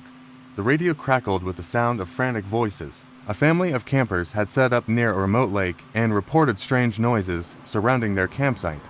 They described low growls and something large moving through the trees.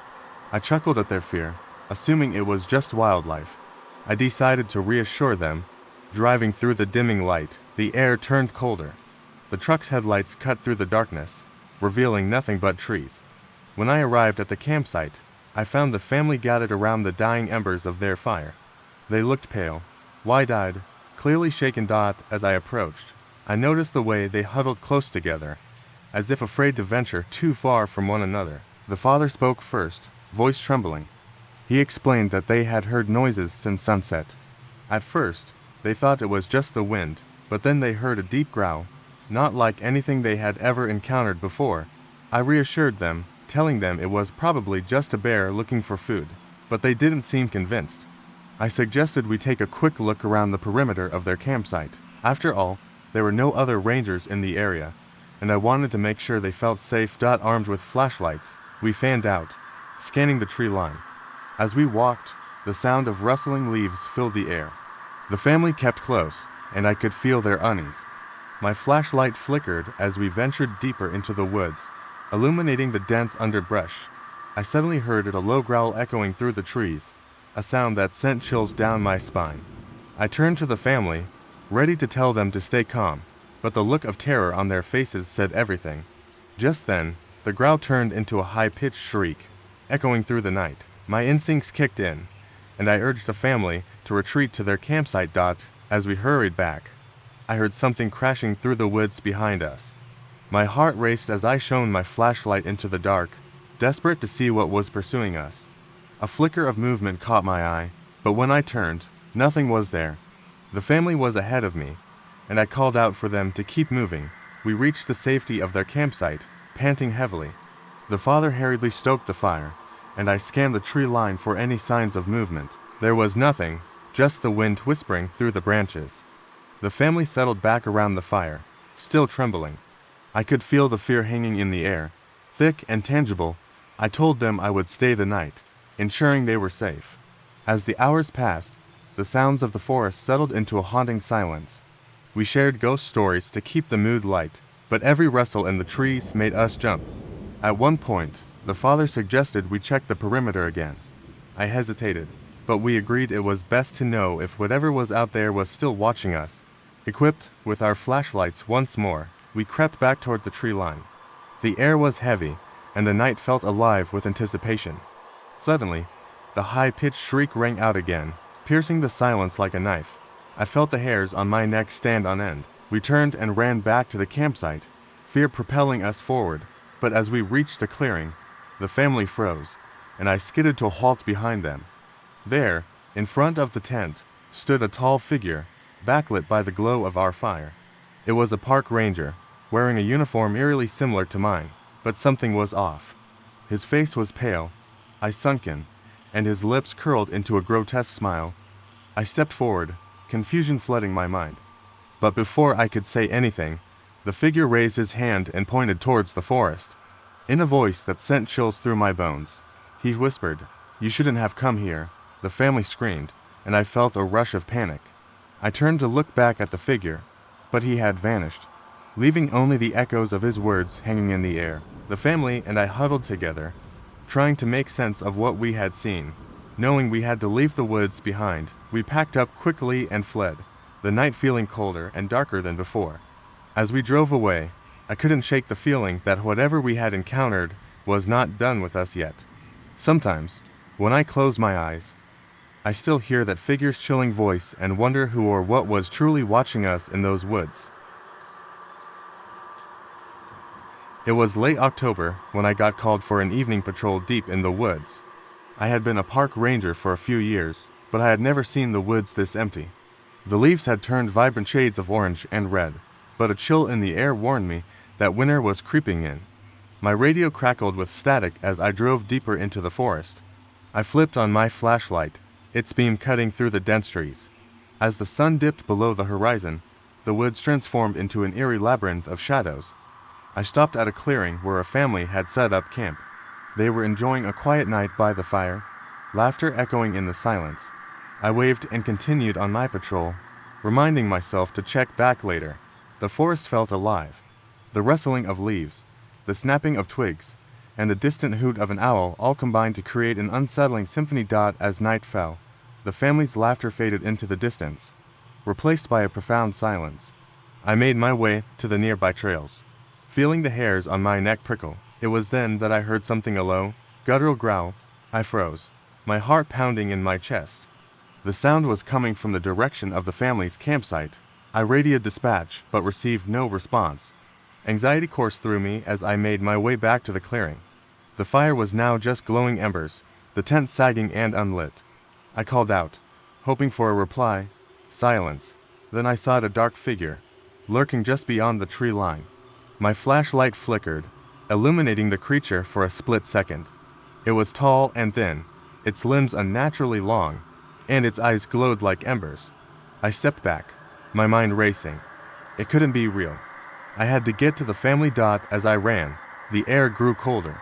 I stumbled into the campsite, breathless and panicked. The tent was empty, and their belongings lay scattered. I yelled for them again, the sound echoing through the stillness. Just then, I heard a rustle behind me. I turned, flashlight raised, ready to confront whatever was there. The figure stepped into the light, but it wasn't what I expected. It was the father from the family, his eyes wide with fear. He looked disheveled, as if he had been running. He grabbed my arm, breathing heavily. "It's not safe here," he gasped. "We need to leave now." Before I could ask what happened, I heard the growl again, closer this time. The man's grip tightened. We rushed away from the campsite, stumbling through the underbrush. The darkness closed in around us, and I could feel the weight of something behind us. I led him toward the road, but just as we reached the edge of the forest, I glanced back and saw the creature. It was closer now, its twisted form illuminated by the moonlight. Panic surged through me, and I yelled for the father to hurry. We ran, pushing ourselves through the thick brush, the creature's growls echoing in the night. Just when I thought we would be overtaken, we burst out onto the road. The safety of the streetlights was a relief, but I dared not look back. We collapsed on the pavement, gasping for breath.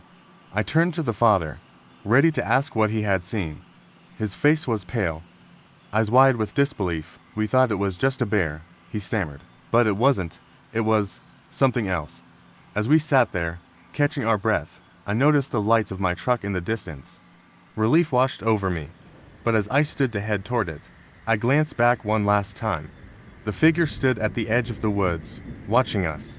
It tilted its head, and in that moment, I saw something that made my blood run cold. Where its mouth should have been was an empty, gaping hole, just a dark void. In that instant, everything shifted. I turned to the father, ready to shout a warning, but before I could speak, he collapsed. I rushed to him, panic setting in. He was gone, lifeless, but the terror wasn't over. As I looked back toward the woods, the figure was now gone, just darkness. The weight of dread settled in my stomach, and I realized the truth. It hadn't been just a creature, it had been feeding on fear. I got up, my heart racing. I sprinted toward my truck, knowing the woods held more secrets than I had ever imagined.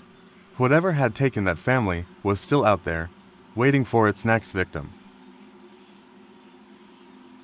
The cabin was supposed to be a quiet retreat, a chance to disconnect and unwind. My friends and I were overdue for a weekend getaway. So, when we found a secluded cabin in the woods, we jumped at the opportunity. We arrived late Friday evening, just as the sun dipped below the horizon, casting long shadows across the clearing. The cabin was exactly what we'd hoped for: old, rustic, and off the beaten path. There was something charming about the creaky floors and the smell of pine in the air. We gathered around the fireplace, laughing and reminiscing, settling in for what promised to be a peaceful weekend. But that first night, something felt off. As the fire crackled, the wind picked up outside, rattling the windows with a strange rhythm. It wasn't the kind of wind that howls, it was like something was tapping on the walls. At first, I tried to ignore it. Maybe it was just branches brushing against the wood. Then came the knocking. It was faint at first, like a soft tap on the front door. I glanced at my friends, but no one seemed to notice. The knock came again, this time louder, followed by a low scraping sound, like someone dragging something heavy along the floor. I froze, heart pounding. It wasn't just the wind. The knocking had a deliberate, almost human quality to it. Did anyone else hear that? I asked, my voice barely above a whisper. No one responded immediately. So I stood up and walked to the door, pressing my ear against the wood. I heard nothing but the wind outside, howling against the trees. I slowly backed away, trying to shake off the feeling of being watched. The night passed in a strange haze. I couldn't sleep, tossing and turning, hearing the occasional knock on the door and the unsettling scraping sound. But when I checked again, no one was outside. The cabin was still. The next morning, I brushed it off. It had been a long drive, and we were all exhausted. But when we stepped outside to explore the woods, I noticed something strange: footprints in the snow leading toward the cabin, fresh and deep. They weren't from any of us. They circled the cabin before fading into the trees. I didn't say anything at first, but I couldn't shake the feeling that we weren't alone. The woods felt quiet, like the trees were watching us, waiting. We spent the day hiking and enjoying the outdoors, but that night, things took a darker turn. Around midnight, I woke to the sound of footsteps outside. Slow, deliberate, as though someone was walking just beyond the window. I quietly got up, careful not to wake the others, and peeked outside. Nothing, just the snow-covered ground and the trees, swaying in the wind. But then I saw it, a shadow, tall and thin, moving between the trees. It didn't seem to belong to anything. The figure moved with unnatural grace, its silhouette stretching across the snow. I stared for a moment, trying to make sense of it. But when I blinked, it was gone. I bolted back to my bed, my heart racing. I lay there, wide awake, listening, and then I heard the knock. Soft at first, then harder, followed by a voice, faint but unmistakable. "Let me in." I froze. The voice wasn't human. It was ragged, almost distorted. I didn't know who it was or what it wanted, but I wasn't about to find out. I stayed still, too terrified to move, listening as the knocking came again, louder this time, right against the door. It didn't stop. Not until morning. The next day, I told my friends about what happened. They thought I was just spooked, maybe imagining things, but they agreed to leave early. As we packed up the car, I noticed something else. The footprints from the day before weren't just around the cabin, they were leading toward the woods, and they were fresh, but they didn't look like human footprints. They were too large, too deep, and there was something wrong about them. They circled around the cabin, but then, right by the door, there were more marks. Scratches, gouges in the wood, like something had been clawing at it from the outside. We didn't wait around to investigate.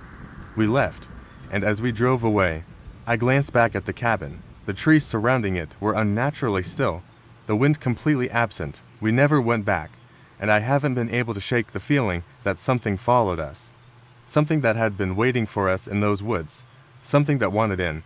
What I didn't realize until later was that the knocking wasn't the scariest part.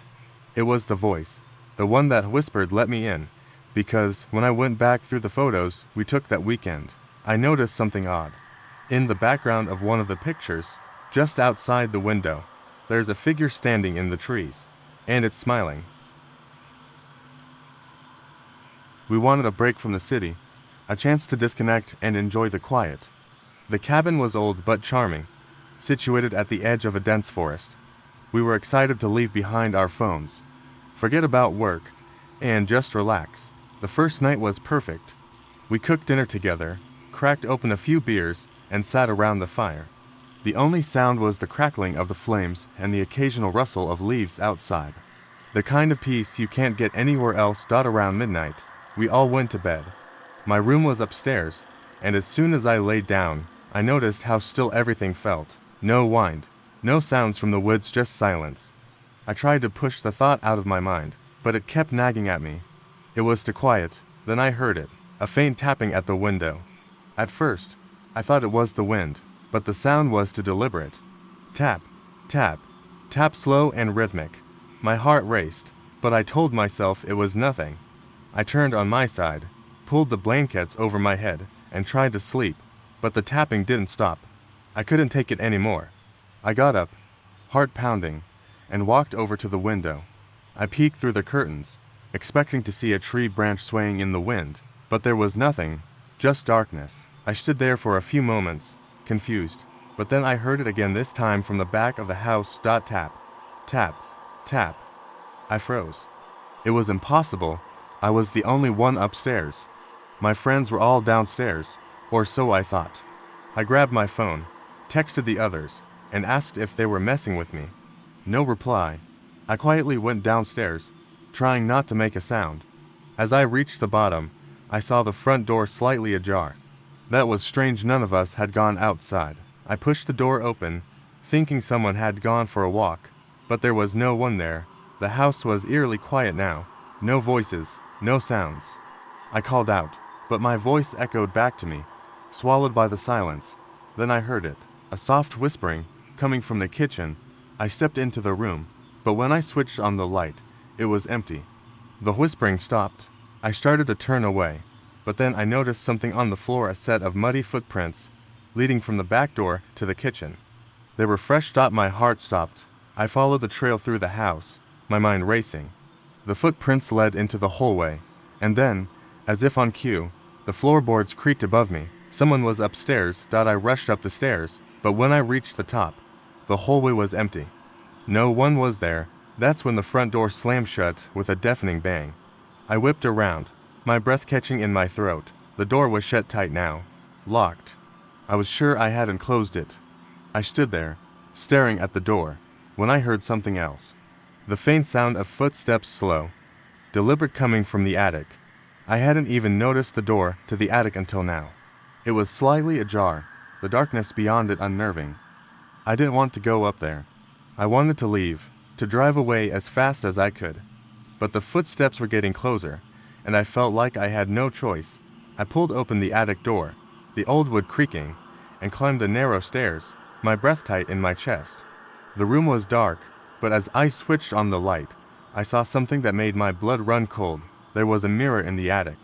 It wasn't there when we arrived. It hadn't been in any of the photos from the listing, but there it was, standing in the center of the room, framed in thick black wood, and standing in front of it, staring back at me, was me, a perfect reflection, but something was off. The reflection was grinning, wide and unnerving, its eyes hollow and dark. I blinked, and the figure in the mirror did the same, but with an expression I didn't recognize. It smiled wider, and I felt a chill crawl up my spine. I backed away slowly, my legs shaking, but then it wasn't just in the mirror anymore. The thing was standing behind me. I spun around, but no one was there. The attic was empty, except for the mirror. I couldn't breathe. I didn't understand. It was like the reflection. It wasn't just a reflection. I ran out of the attic, down the stairs, and grabbed my phone. I called my friends, but none of them answered. I had to leave, but when I opened the door, I saw them standing in the yard. Their faces were blank, staring ahead. It wasn't until I reached the car that I realized they weren't really there. The cabin was abandoned when we left. There were no footprints, no signs anyone had ever been there. And as we drove away, I looked back. In the window of the cabin, I saw something. A figure, grinning, watching me leave. I don't know what happened that night, but I do know one thing. When I looked in that mirror, I didn't see me. I never believed in ghosts or anything supernatural until that weekend at the cabin. It was supposed to be a peaceful getaway. A few friends and I rented a cabin deep in the woods, far from any neighbors. The plan was simple: relax, unwind, get away from everything. The first day was perfect. The air was crisp, the sun was bright, and everything felt right. That was until night fell. As we sat around the fire, the atmosphere changed. The woods became unnervingly silent, not a single animal stirring. The wind, which had been light and playful during the day, had turned harsh and insistent, rattling the windows and sending a cold draft through the cabin. I tried to ignore it, but something about the way the air felt was unsettling. Around midnight, I went upstairs to my room, feeling the weight of the silence pressing down. The others continued drinking and laughing downstairs. I had barely closed my eyes when I heard a soft tapping, 3 quick knocks at my door. I froze. My heart pounded, and I held my breath. The knocking came again, but this time it was followed by a voice. A whisper. "Let me in." I shot out of bed, but there was no one outside. The hallway was empty. My hands were trembling as I stepped back to the door. I pressed my ear against the wood, straining to hear. Nothing. It was as if the house had gone completely still again. I turned the doorknob cautiously and opened the door a crack. The hallway was empty, and I thought I might be losing my mind. I stepped out, looking around, but nothing seemed out of place. The air was colder now, and the silence felt heavier. I went back to my room and locked the door, but the eerie feeling didn't fade. I tried to sleep, but the knocks continued, faint but persistent, coming from all directions. Each tap felt like it was right outside my door, but when I opened it, nothing was there. The next morning, I didn't say anything to the others. They would have laughed at me, but as we were sitting down to breakfast, Mark, one of my friends, mentioned something strange. "I swear I heard knocking last night, around midnight." I thought I was just imagining it, but it didn't stop. It was like someone was at the door. My stomach dropped. It wasn't just me. The others had heard it too? I tried to brush it off, but I couldn't shake the feeling that we were being watched. That afternoon, we decided to go for a hike in the woods. The trees were dense, and the air felt thick, almost oppressive. As we walked, I felt a growing sense of unease, like we weren't alone. Every time I turned around, it felt like something was watching us from the shadows. When we returned to the cabin, the front door was wide open. None of us had opened it. We stood there, staring at the door, trying to make sense of it. We had locked it before we left, but the door was open, and the house was eerily quiet.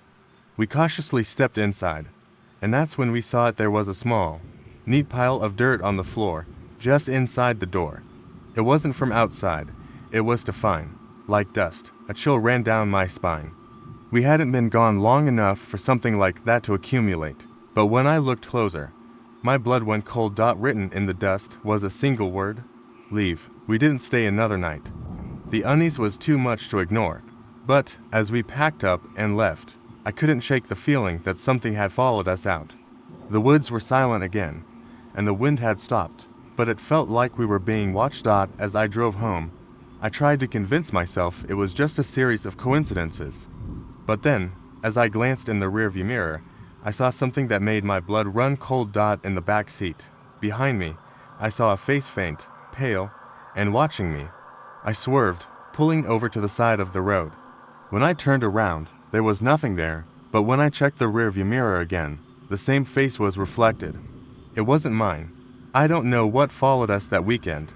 I don't know what was at the cabin, or what knocked on our door. But I know one thing. Whatever it was, it didn't stay there. It came with us. And now, every time I look in a mirror, I wonder who is watching me. The summer I spent helping my uncle on his farm is one I'll never forget. He ran the place solo, the land stretching for miles under an ever-cloudy sky. I loved the open fields and the cool breeze that seemed to carry whispers through the tall corn.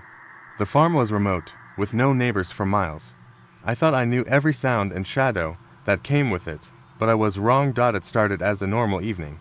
The golden light dipped behind the hills as I finished up the chores, sweeping hay and feeding the goats. My uncle was already in the house, his shadow long across the barn floor as he called out for dinner. I turned to lock up the barn, the rusted hinges creaking like an old man's bones.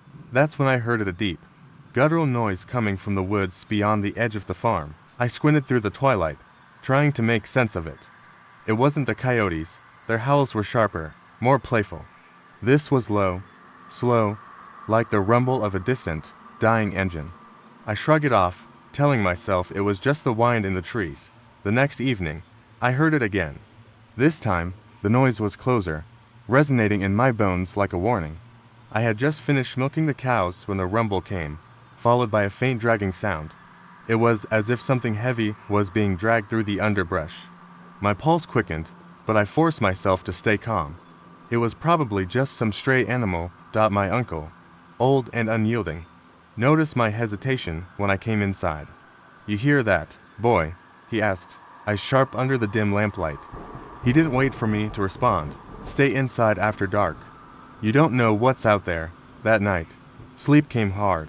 Every time I dozed off, the dragging noise jolted me awake. The sounds of footsteps, rough and uneven, scraping along the wooden floor outside the bedroom window. My heart pounded in my chest, and I dared not move. I could almost hear it breathing, something wet and rasping, like the air after a storm. The next day, I asked my uncle if he'd heard the sounds, but he just gave me a hard look. "I've lived here my whole life," he said, leaning over the kitchen table. "I've never heard anything like that before." That evening, the noise was louder than ever. It was as if something had been waiting for me to notice it, biding its time. I crept outside, armed with only a lantern and a rusty pitchfork. The air was thick and still, too quiet for comfort. I shivered, the skin on my arms crawling as I moved toward the trees. I saw then a figure that didn't belong. A man, tall and impossibly thin, with limbs bent like branches, his face hidden in shadow. He stood motionless, just beyond the line of trees, staring at me with eyes that reflected the lantern's light like twin, bottomless pools. The ground shifted, and I realized he wasn't alone. Behind him, the earth moved as if breathing, the grass parting to reveal shapes that writhed in the dark. My legs froze in place, and I could only watch as the figures emerged, eyes wide, mouths agape, hands reaching out like they wanted to pull me in. The dragging noise roared louder, almost deafening, as one of the figures lunged toward me, its face illuminated just enough to see that it had none. A yawning hollow, the size of a fist, where its features should have been. I screamed and ran back to the house, stumbling and nearly tripping over the roots of an ancient oak. I didn't stop until I slammed the front door shut, the lock clicking into place behind me. My uncle came running, but the sounds had faded. He looked at me, concern in his eyes, but he said nothing. We sat in the dark, listening to the silence, feeling it press down on us. That night, as dawn approached, the noise came back, a low thrum like the heartbeat of the earth. But it was different this time, quieter, almost like it was satisfied. I never saw them again, but I heard them whenever I went out to the barn, a low drag and an echo that whispered, "We're waiting." And now, I know what my uncle meant when he said, "You don't know what's out there." Because whatever it was, it knew me, and it wasn't done yet. It was supposed to be just a day trip, a last-minute plan to take my dog, Duke, for a hike in the hills behind my house. I'd been so caught up with work lately, barely having time to breathe, that this spontaneous adventure felt like the reset I needed.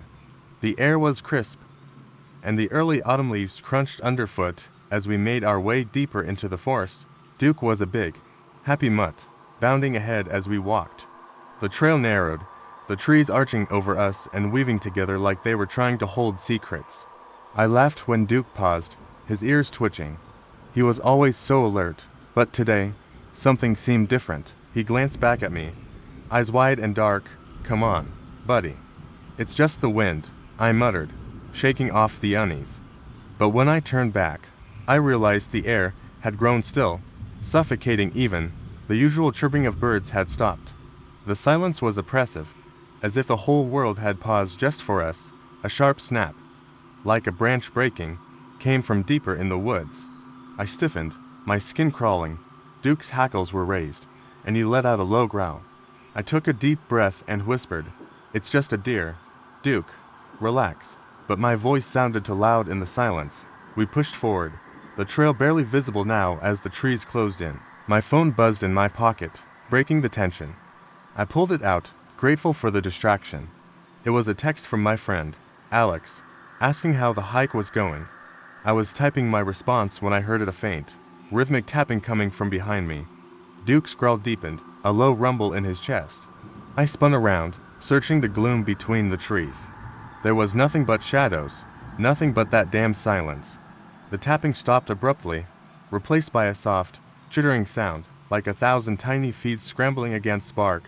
"Duke, let's go," I whispered, suddenly feeling the weight of the forest pressing down on me. I turned, starting back the way we came, but as I did, I caught sight of a figure standing still between the trees. Its limbs were too long, stretched in an unnatural way, and it watched us with eyes that reflected the sliver of light from above. Duke barked sharply and took off, charging down the trail as fast as his legs would carry him. I had no choice but to follow, my breath coming in ragged gasps as we ran.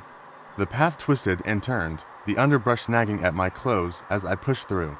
I could feel it behind us, a whisper of movement and the chill of something unseen. My phone chimed again, and I grabbed it, nearly stumbling as I tried to see the screen. Alex had sent a second message.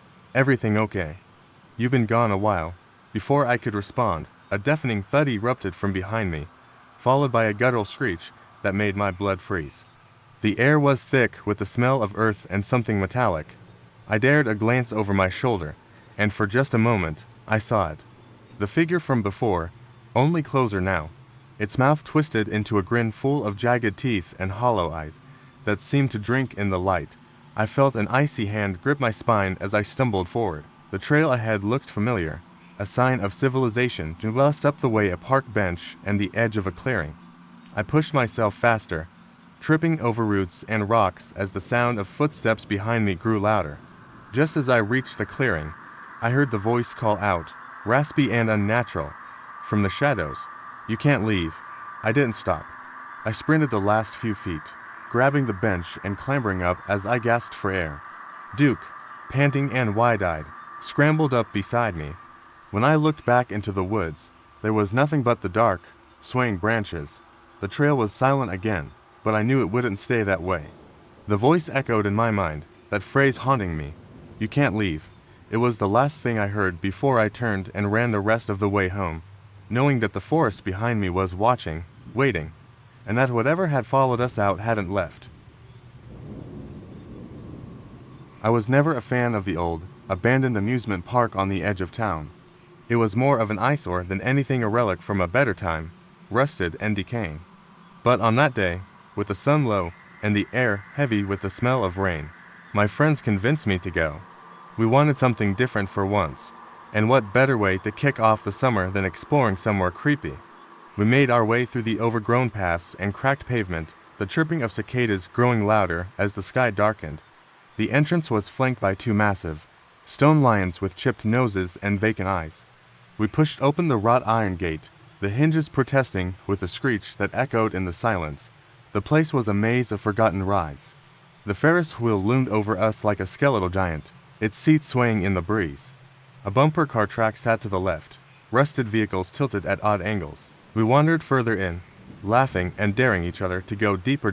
It was around the fun house when I noticed the first strange thing. A soft, metallic thud came from behind us, like someone had dropped a heavy tool. We all turned, but the path was empty, probably just a raccoon, Lisa said, brushing her hair behind her ear. But I felt it then, a presence, a tingle that ran from the back of my neck to my spine. I couldn't shake the feeling that someone, or something, was watching us. I glanced at my friends, but they were too busy poking fun at each other to notice. We pressed on, past a derelict clown stage where torn posters flapped like restless ghosts. The wind picked up, swirling around us and making the plastic banners snap like whips. Then, without warning, we heard a low, groaning hum that seemed to come from deep within the ground. "What was that?" Mark whispered, his voice shaking. Before anyone could answer, the ground beneath us shuddered. I stumbled, grabbing for the nearest rail. The whole park seemed to shift, as if a giant had taken a deep breath. And then, just as suddenly as it started, everything went still. "Let's get out of here," I said, my voice more urgent than I intended. But they didn't hear me. Their eyes were wide, fixed on the Ferris wheel. I turned to see what they were looking at and my blood froze. The wheel had moved. Just a fraction, but enough to send a shiver down my spine. One of the seats, a rusty bucket on the edge, creaked forward and backward like it was testing the air. And then, a child's giggle rang out. It was high-pitched and sweet, but it wasn't human. My breath caught in my throat as I turned back to my friends. "We need to leave now," I said, grabbing Mark by the arm, but he didn't move. He was staring at the clown's stage where a small, shadowy figure stood. It had the shape of a child, but its limbs were too long and bent at unnatural angles. Another giggle, closer this time. I pulled Mark again, but he yanked his arm free and stumbled backward, eyes wide with terror. The figure on the stage came to life. It moved with the jerky, stuttering motion of a marionette, limbs twitching in a dance that felt both mechanical and alive. It was dressed in a faded clown suit, with patches that looked like they had been stitched with coarse, black thread. Its face was painted in a grotesque grin, eyes hollow and unblinking. "Get out," I screamed, grabbing Lisa and dragging her toward the exit. We ran past the bumper cars, the wind roaring behind us as the distant sound of a carnival organ started up, playing a broken, discordant tune. As we reached the gate, the childish giggle cut through the air again, louder, closer. I glanced over my shoulder one last time and saw a pale hand, fingers too long and tipped with dark nails, reaching out from the edge of the Ferris wheel seat. The night air felt sharp as we bolted through the gate, the iron bars clanging shut behind us. We didn't stop running until we were far from the park, the sounds of the organ still ringing in our ears. None of us spoke on the way home. When we looked at each other, we knew we had seen a glimpse of something that shouldn't be. A reminder that some places hold more than just memories. They hold echoes of things that should have been forgotten. And the park, with its twisted laughter and stilled rides, was far from abandoned. It was waiting. It was supposed to be an ordinary evening. I was at the local fair, surrounded by the chatter of families and the blare of carnival games. Bright lights and the smell of fried dough filled the air, and for a moment, I felt like a kid again. My friend Sam and I decided to try the haunted house, a flimsy wooden structure with peeling paint and an overworked fog machine. The line was long, but we were excited until we stepped inside. The first room was dark, almost too dark. It took a moment for my eyes to adjust, and when they did, I found myself staring at a series of cracked mannequins dressed like characters from a 1950s horror movie. The stench of musty cloth and old plastic burned my nostrils. I laughed, nudging Sam as we walked past. The place felt cheap, like someone's homemade nightmare, but that was half the fun. We moved through a maze of rooms, each more ridiculous than the last. A room with flickering lights and creepy music, another filled with fake cobwebs and latex spiders. But then, we entered a hallway that felt different. The air changed, grew colder. I felt an inexplicable shiver, a wave of dread washing over me as I took a step forward. It was then that I noticed the sound. The soft, rhythmic tapping behind me. I glanced over my shoulder, but there was no one there. I felt Sam's hand on my arm, urging me to keep moving. I took a deep breath and followed him into the next room. The dim lights illuminated a display of shattered mirrors, each shard reflecting our faces in 1,000 jagged pieces. But as I moved forward, I noticed something strange. One of the mirrors didn't reflect us. It showed a dark, twisted figure standing at the far end of the room. It was hunched, with limbs too long and thin, and its face was obscured by a veil that shifted as though alive.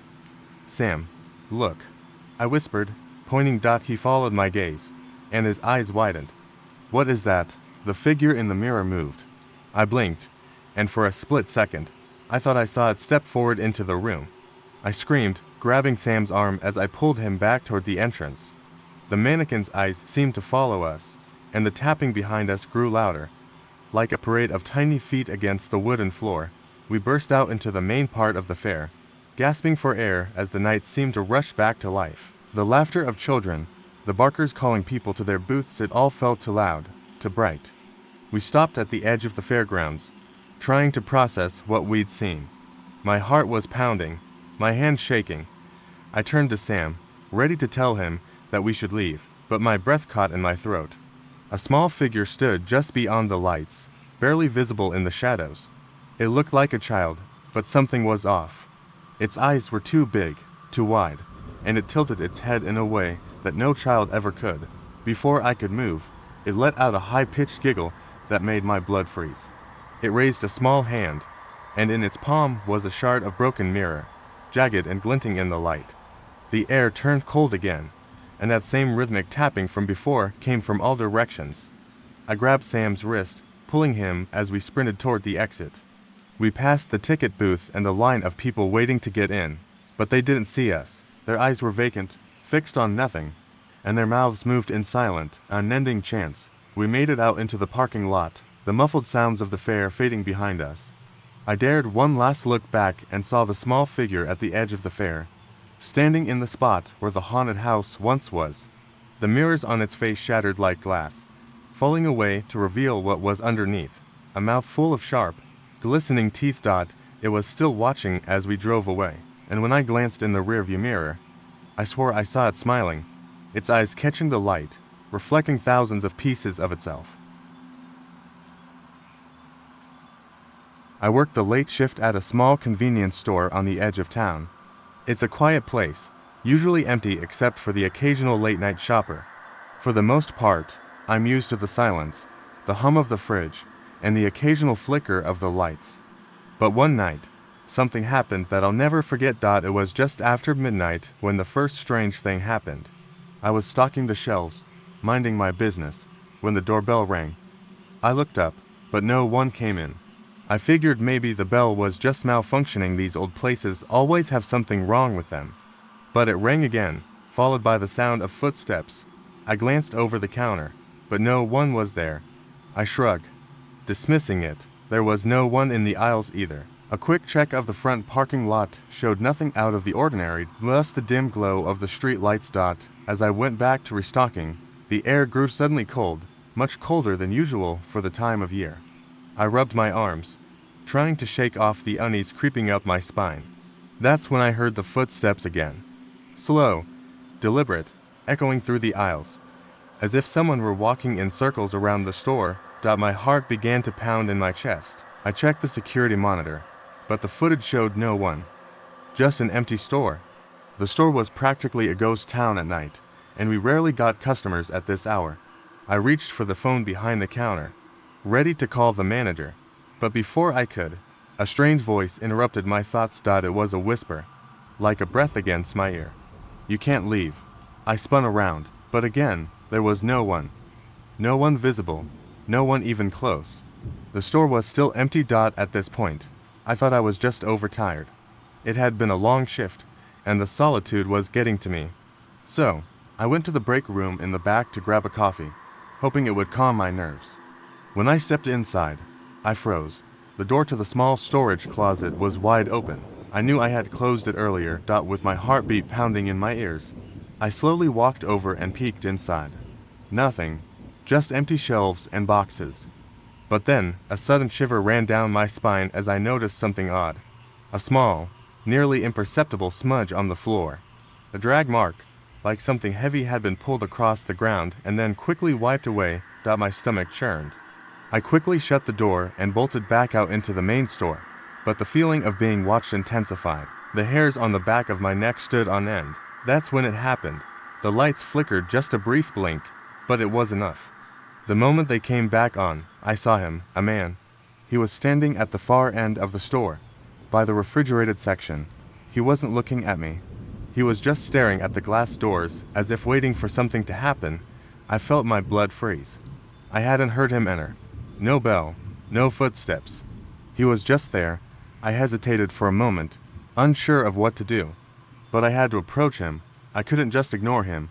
"Can I help you?" "Sir," I called out, my voice shaking. The man didn't respond. He kept his gaze fixed on the door.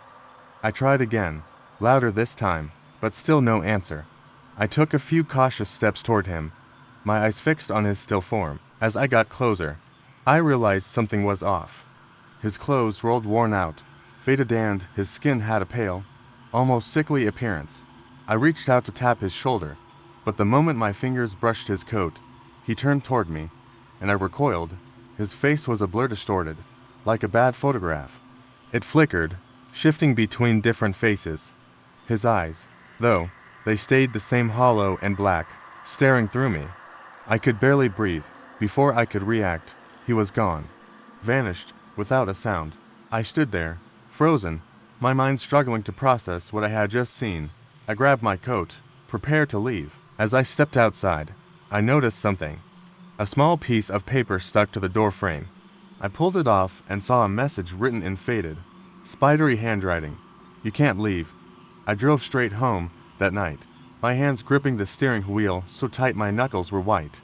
I couldn't stop thinking about the man. Who was he? What did he want?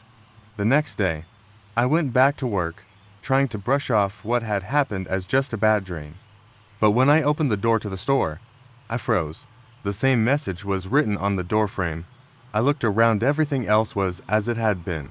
The store was still empty, but the air was different. The silence was thicker now, as if something was waiting, and it hasn't stopped. Every night, without fail, I hear the footsteps. The whispers, I can feel it. That man, he's still here. Watching, waiting, and now ... I'm afraid I'll never be able to leave. We never planned on staying at the old inn.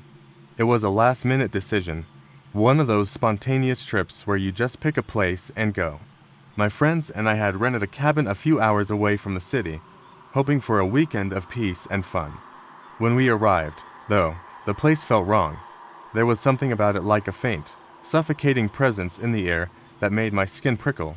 The inn looked fine at first glance, but the moment we stepped inside, everything changed. The wooden floors creaked under our feet, and the smell of dust and old wood filled the air. We checked in with the manager, a pale woman with hollow eyes who barely looked up from her desk. She handed us a key and muttered something about the inn being under renovation, but her words barely registered. It wasn't until we reached our room that the unease settled in. The door groaned as we opened it, revealing an oddly furnished space with peeling wallpaper and a single window covered by heavy curtains. It felt like time had stopped there. The air was stifling, thick with something that made me uneasy. That night, we decided to explore the inn. It was late, but curiosity got the best of us. We wandered through the long hallways, the wooden floorboards echoing under our footsteps. The place was eerily quiet, no sounds of other guests, no laughter, no voices, just silence, broken by the occasional creak of the building settling. Then we heard it. A soft, slow tapping, like fingernails against wood. The sound echoed down the hallway from somewhere behind us. I froze, my heart pounding in my chest. My friends didn't seem to notice, but I couldn't ignore it. The tapping came again, this time closer, and a shiver ran down my spine. We reached a door at the end of the hall, one that looked different from the others. It was slightly ajar, as though someone had forgotten to close it all the way. We pushed it open cautiously. Inside, the room was dark, but there was an old-fashioned mirror on the wall, one of those large, full-length ones. As I stepped closer, I noticed something strange. There was a figure in the reflection, standing just behind me, but when I turned around, no one was there. I felt a chill run through me, and my friends laughed, thinking it was a trick of the light, but I couldn't shake the feeling that something was watching me. I turned away quickly, but the tapping sound came again, this time much louder, right outside the door. It was fast now, frantic, like something was desperate to get in. We all rushed out of the room, our nerves on edge. The hall was empty, but the atmosphere had changed. It felt colder, the silence heavier. We walked back toward our room, the tapping following us, echoing down the corridor. My heart raced as we reached our door. The key wouldn't fit into the lock, no matter how many times I tried. It was as if the door itself didn't want us inside. Finally, I pushed the door open with force, and we rushed inside, locking it behind us. But the tapping continued, now accompanied by a faint, whispering voice. It was too faint to understand, but it was there, scraping at the edges of my mind. I sat on the bed, trying to convince myself it was all in my head, just a product of the late hour and a creepy atmosphere. But then the room grew unnaturally cold. I looked at the mirror across from me. The reflection was different now. It wasn't me standing there, it was someone else. A figure in tattered clothes, their face obscured by shadows, but their eyes were glowing, watching me. The tapping stopped. The voice grew louder, clearer. "Let me out," it whispered. I jumped back, and for a moment, everything went still.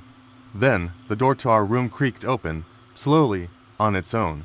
I rushed to shut it, but the door didn't move. It was stuck, like something was holding it from the other side. In the reflection, I saw the figure step toward the door. And then it spoke again, louder now, as if it was right beside me. "You shouldn't have stayed."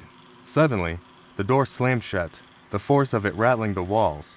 I could feel my heart pounding in my chest, my breath shallow and quick. I turned to my friends, but they were all staring at the mirror, wide-eyed, as though they were seeing the same thing I was. That's when I understood. The inn wasn't just old, it was a trap. The figure, the whispers, the tapping, it was all part of it. Something wanted us to stay, to never leave. We packed up and left the next morning, the sun barely rising, the inn still silent. As we drove away, I glanced in the rearview mirror. The inn was gone, as if it had never been there at all. Just empty space, surrounded by trees. I don't know what happened that night, but I know one thing for sure. Whatever was in that inn didn't want us to leave. And it might be waiting for the next people who wander too close. I've always been a night owl, often working into the early hours of the morning. That particular night, I had an assignment due for work, so I decided to stay late in the office. I wasn't the only one. A few others were around, but it was mostly quiet, save for the hum of the fluorescent lights and the soft clicking of keyboards. Around 2 a.m. The office began to feel off. It wasn't anything I could immediately put my finger on, just an unsettling sense that something wasn't right. The building was old, and sometimes the pipes would creak or the air conditioning would kick on with a groan. But this felt different. It felt like someone was in the building with me. I shook it off. I was just tired. The only other person in the office was Carol, who worked across the room from me. She was hunched over her desk, working on some spreadsheets, her glasses reflecting the light of her screen. I figured if something was wrong, she would notice too, but she seemed perfectly absorbed in her work. Around 3 a.m., I decided to take a short break. I stood up, stretched, and headed to the break room to grab some water. As I passed the row of cubicles, I noticed that the hallway lights flickered, but I didn't think much of it. I've seen lights go out before in this building. When I walked into the break room, the door clicked shut behind me, but when I turned around to open it, the handle wouldn't turn. I tugged at it, confused. It wasn't stuck. It just wouldn't budge. I could hear Carol's muffled voice from the other side, talking to someone. But why would she be talking to someone this late? I hadn't seen anyone else around. I pounded on the door, trying to get her attention. "Carol, hey, let me out." There was no answer. Just her voice, softer now, like she was whispering. The light above flickered, casting strange shadows on the walls. I tried the handle again, but it was useless. Panic started to set in. That's when I heard it. A faint clicking sound, like footsteps on the tile floor, coming closer. I pressed myself against the door, straining to hear click, click, click. Then the whispering stopped. I could feel the presence on the other side of the door, and I wasn't alone. Something wasn't right. I backed away from the door, my heart racing. The sound was getting closer, and I could hear faint breathing, deep and uneven. It wasn't Carol anymore. This was something else. Suddenly, the lights in the break room went out, leaving me in total darkness. My breath caught in my throat as I stumbled backward, trying to find something, anything, to orient myself. In the pitch black, I could feel a cold draft brush past me, too cold, like it wasn't supposed to be there. A low, guttural voice echoed through the darkness, but it wasn't human. "Let me in." I froze. I knew that voice. It sounded like Carol, but it wasn't her. It was distorted, almost as if someone had mimicked her tone, but with a harsh, rasping quality to it. I swallowed hard, trying to gather my thoughts. I had to get out of there. I tried the door again, but it was still locked. The voice came again, this time closer, like it was right behind me. "Let me in." I spun around, expecting to see something, but there was nothing. My pulse was pounding in my ears as I darted toward the window. It wasn't locked. I threw it open, the cool air rushing in, but there was no way to climb out. The ground was too far down, and the building was surrounded by a high fence. Desperate, I looked around the room for anything I could use to break the window. That's when I noticed something strange. On the desk in the corner, there was a small framed photo of Carol, but it wasn't a photo I had ever seen before. In the picture, Carol was smiling, but her eyes weren't right. They were wide open, too wide, with no pupils, just black voids. I didn't understand it, but the hairs on my neck stood up as the shadows in the room began to twist and stretch. The air grew thicker, and I could almost feel something moving toward me, something fast. Without thinking, I lunged for the window, knocking the frame off its hinges. The cool night air poured in as I climbed out, breathing heavily. I didn't stop to look back as I ran across the parking lot, my heart thudding in my chest. I didn't see Carol the next day. I didn't even hear from her. I called and left messages, but there was no response. The office was eerily quiet when I returned, and when I walked past her desk, I saw her computer still running. But when I looked at the screen, I saw a single, strange image, a distorted photo of me, exactly where I had been standing in the break room, staring at the window. The timestamp read 3:12 a.m., and in the corner of the image was a faint shadow, standing just behind me. I still don't know what happened that night, but I've never stayed late in that office again. I never thought I'd be one to experience something unexplainable. My friends and I were always practical, skeptical, but one weekend trip, far out in the woods, changed everything. We rented a small, isolated cabin, the kind you see in movies where people go to get away, only to encounter the supernatural. I figured it would be peaceful, a quiet place to drink, relax, and forget about the world. We arrived at sunset, the cabin surrounded by trees, the last rays of the sun casting long shadows across the porch. The inside was rustic wooden floors, old furniture. The smell of pine lingered in the air. It felt cozy enough, and we spent the evening unpacking and talking. As night fell, a chill settled in. We gathered around the fire inside, laughing and joking about ghost stories, trying to keep the mood light. But then the wind picked up, rattling the windows. I dismissed it as a typical storm, but my friend Jack seemed unnerved. He kept glancing nervously at the door. "I think something's out there," he muttered, but we all laughed it off. We turned in for the night around midnight. My room was upstairs, at the end of a long hallway. The air was unusually cold, but I chalked it up to the old cabin. As I lay in bed, I heard the soft scrape of something dragging across the floor. I sat up, straining to listen. The sound came again, closer this time, like nails scraping wood. My heart raced. I told myself it was the wind or an animal outside. But then came the sound I couldn't ignore, a tap, light but distinct, on my door. My blood ran cold. "Hello." I called out, my voice barely a whisper. No answer. The wind outside had died down, and all that was left was the eerie silence. I decided to check the hallway. Slowly, I opened my door and crept into the dark corridor. The floorboards creaked under my weight, but the house was otherwise still. I reached the top of the stairs and hesitated. The downstairs was quiet, but there was a faint light coming from the living room. Someone was downstairs. I didn't want to go down, but I had to. Something felt wrong. I tiptoed down the stairs, every step echoing in the empty cabin. As I rounded the corner into the living room, I froze. The fire had gone out, but the room was lit by someone standing near the window. It was a figure, pale and unmoving, staring out into the night. I froze, my breath caught in my throat. Then, without warning, it turned to face me. It wasn't a person. It was a shadow, a mass of blackness that seemed to absorb the light. No face, just a vague outline. It didn't move, didn't speak, it just stood there, watching me. My heart thudded in my chest. I stepped back, my foot catching the edge of the coffee table. The figure didn't flinch, didn't react, but the air grew colder, the silence heavier. I bolted upstairs and slammed my door shut. The entire night, I lay wide awake, heart racing, listening for any sound, but nothing came. No more knocks, no more scraping, just the sound of my own pulse in my ears. The next morning, I didn't want to mention it to my friends. I figured they'd think I was imagining things. But when we all gathered in the kitchen, I saw that Jack looked as pale as I felt. "I heard something last night," he said, voice trembling. "Someone was knocking at my window, and ... I saw something out there, a figure." My stomach twisted. Everyone shared their experiences, and it was clear none of us had slept well. I suggested we leave early, but no one wanted to drive back through the dark woods just yet.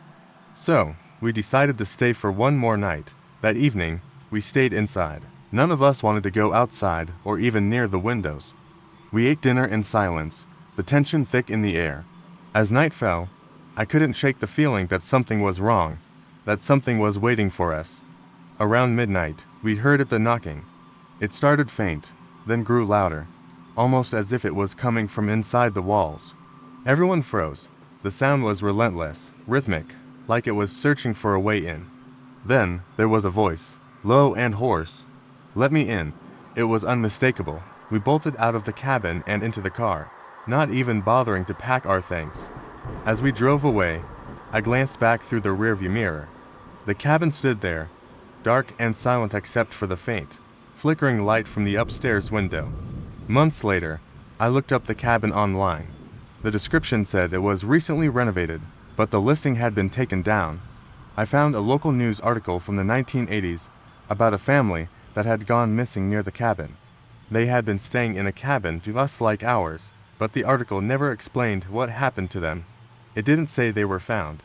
I don't know what was in that cabin with us, but I'll never forget the feeling of being watched, the sound of the knocking on the walls, and the voice that wasn't human. Something was in there, and it had been waiting for us to arrive. Most nights, I'm alone, keeping watch over the trails and ensuring everything's in order. I'm used to the quiet, the occasional howl of a coyote, and the rustle of leaves in the wind. But that night, well, it changed everything. It was just after dusk when I got the call. There was a report of something strange near one of the far-off campsites. A few campers had heard what they thought was someone moving around their tents, but when they checked, they found nothing. They weren't sure whether it was an animal or something else, but they were nervous enough to ask for assistance. Normally, I wouldn't have thought much of it. People get scared easily in the woods, especially at night. But something about the way the campers described it felt off. I grabbed my flashlight and keys, preparing to head out. My truck rattled down the gravel road, the only sound the tires crunching beneath. The deeper I drove into the park, the darker it became. I reached the campsite around 9 p.m., the last traces of sunset disappearing behind the trees. The campers had already packed up and left, their tents gone, the fire pit cold and abandoned. There was no sign of anything unusual, no footprints, no broken branches, just the empty space they had left behind. I walked around the area, scanning the ground, looking for anything out of place. It was dead silent. No animal sounds, no wind, just stillness. It felt wrong, like the air was too thick. Then I noticed something strange. One of the tents had been left behind, rolled up and tucked into the corner of the clearing. That wasn't right. The campers had said they left in a hurry. Why would they leave their gear behind? I approached it cautiously, my boots crunching the frost-covered ground. My flashlight swept over the tent, and I stopped cold. The zipper was halfway undone, and there was something inside, a bundle of clothes. I pulled back the flap, thinking maybe they had left it behind in the rush. That's when I felt it. A cold draft, like something had just exhaled against the back of my neck. The hairs on my arms stood up. Inside the tent was nothing but an old, faded blanket, twisted up in the shape of a person. But it didn't make sense. There were no footprints leading to or from the tent. No evidence anyone had been inside for hours. I stepped back, scanning the surrounding woods, my breath quickening. I was suddenly very aware of the darkness pressing in around me, of how alone I was. That's when I heard an unmistakable sound. The crunch of footsteps in the underbrush, faint but distinct. It was coming from behind me. I turned around fast, shining my flashlight toward the sound. There was nothing, only shadows and trees. I forced myself to stay calm, telling myself it was an animal, probably a deer, but the footsteps kept coming. I could hear them moving toward me, slow, deliberate. I could almost feel them, the way the air shifted, the brush being disturbed. Then, without warning, the footsteps stopped. My heart was hammering in my chest. I tried to steady my breath, but my legs were shaking. I couldn't move. I couldn't take my eyes off the trees, waiting for something to emerge.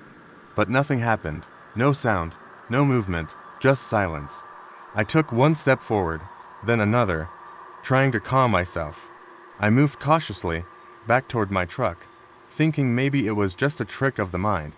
But as I reached for the door handle, I froze. There was a sound coming from inside my truck. A faint scratching, like nails dragging along metal. I slowly turned to face the vehicle, my flashlight shaking in my hand. The sound grew louder, more frantic. I knew I couldn't go back inside the truck, not with whatever that was. I backed away, keeping my eyes on the vehicle, and that's when I noticed it, a figure standing at the edge of the trees. It was tall, unnaturally so, its limbs long and spindly, its body unnervingly still. I couldn't make out any features, but I felt its presence, like it was waiting for me to do something. I knew I had to get out of there. My legs were barely holding me up as I ran back to my truck, getting in as fast as I could. But the moment I slammed the door, the scratching stopped. The silence returned, but it wasn't comforting. It was suffocating. I sat in the truck for a few minutes, trying to process what had just happened. But it wasn't until I started the engine and looked out the windshield that my stomach dropped. The figure was standing in front of my truck now, its face inches from the glass. I couldn't see its eyes, but I felt them pressing into me, cold and empty. Then it smiled, a wide, unsettling grin, stretching impossibly far across its face. And then, just as quickly as it had appeared, it vanished into the woods, disappearing into the night. I didn't stay to see what happened next. I left the park that night and never returned alone after dark. To this day, I still don't know what I saw. It started as a simple weekend getaway with a few friends. We had all been craving a break from the city, so we decided to camp deep in the woods, far from any marked trails. No one had been there before, but the spot looked perfect on the map, secluded, peaceful, and surrounded by towering pines. We were ready for adventure. We arrived around noon, the forest alive with the sounds of birds and the rustling of leaves. Setting up camp took only a couple of hours, and by the time the sun began to set, the campfire crackled between us, casting long shadows on the ground. We joked around, ate, and made plans for a short hike the next morning. The air was crisp, and everything felt normal. Then, as night fell, the forest seemed to change. The wind picked up, and the trees began to groan. It wasn't a particularly unsettling sound, but it felt wrong, somehow, like the wind was trying to say something. I brushed it off, attributing it to the wilderness being what it is, alive, unpredictable. We huddled closer to the fire as it burned low, the darkness pressing in around us. It wasn't until the first strange sound that I started to feel uneasy. A loud crack, like something heavy snapping, echoed from the tree line. It wasn't a branch falling. It was too forceful, too deliberate. We all went silent, eyes scanning the darkness beyond the firelight. There were no animals in the area that sounded like that, at least none we knew of, probably just a deer, someone suggested, though none of us believed it. A second crack followed, closer this time. We stayed quiet, listening. The hairs on the back of my neck stood up. Something was out there. Maybe we should go to bed, I said, trying to sound calm. We'll hike in the morning. But no one moved. Everyone stayed stiff, eyes darting around, clearly unsettled. We decided to put out the fire early and retire to our tents, though none of us were eager to sleep. The wind howled through the trees, and as I lay in my sleeping bag, the sounds outside grew louder, more persistent. The scratching against the tent fabric started softly, like wind brushing over it, but then it intensified. It wasn't the wind. It was deliberate, like something or someone was pressing against the side of the tent. I sat up, heart racing. I wasn't sure what was more terrifying, the thought of an animal or the idea that someone was out there. I didn't want to check, but the scratching grew louder, more urgent. Finally, I couldn't take it. I unzipped the tent slowly, holding my breath. The beam from my flashlight cut through the darkness, revealing nothing but trees, shadows, and the twisted shapes of branches. But the scratching didn't stop. It continued, as if whatever was outside the tent was toying with me. Suddenly, I heard a voice, a soft, barely audible whisper. "Don't look." My blood ran cold. I slammed the tent shut and lay down again, trying to calm my frantic heart. The whisper repeated, louder this time, "Don't look." I sat frozen, my pulse pounding in my ears. I had no idea what was happening. The whisper sounded close, too close, like someone was standing right next to my tent. But when I dared to peek outside again, there was nothing. I wasn't the only one who had heard it. When I glanced over at the others, I saw they were awake, staring at me with wide eyes. No one spoke, but we all understood. Something was wrong. We decided to leave, pack up, and get out of there. As we gathered our things in the dark, the whispers returned, echoing through the trees. But this time, there was something more. The sound of footsteps, slow, deliberate, approaching us from the tree line. I grabbed my pack and ran toward the path, my friends following behind me. We didn't stop until we reached the car. As we pulled out of the clearing and back onto the road, the whispers followed us, growing fainter as we drove farther away. It wasn't until we were nearly an hour away from the campsite that I glanced at my phone and noticed something strange. Several photos on my camera roll, taken during the night. I didn't recognize them. They were blurry, distorted, but one stood out, a picture of our campfire, with a shadowy figure standing just beyond the tree line. It wasn't one of us. The figure was tall and impossibly thin, its face obscured by the darkness, but its eyes, there were no eyes, just black sockets staring back. The worst part, the photo had been taken at the exact moment we'd heard the whisper. Don't look. We'd survived the night. But whatever had been watching us, it was still there, waiting. We had been planning this camping trip for months. There were 5 of us, me, my brother, and 3 close friends. The weather was perfect, the kind of crisp, cool air that made you feel alive. We were excited, naive even, about what awaited us deep in the woods. There were no trails, no paths, just an untouched part of the forest, the kind of place that seemed to exist outside time. We set up our tents, started a fire, and spent the evening sharing stories, laughing, and watching the sky darken. The forest was alive with sounds, the rustling of leaves, distant owl calls, and the occasional snap of twigs under the weight of unseen creatures. At first, it was all part of the adventure, but as the night deepened, a strange unease began to settle over us. We joked about it, but something in the air felt different. There was a presence, something just beyond the firelight. Around midnight, we heard it, a soft scratching noise, just outside the perimeter of the fire.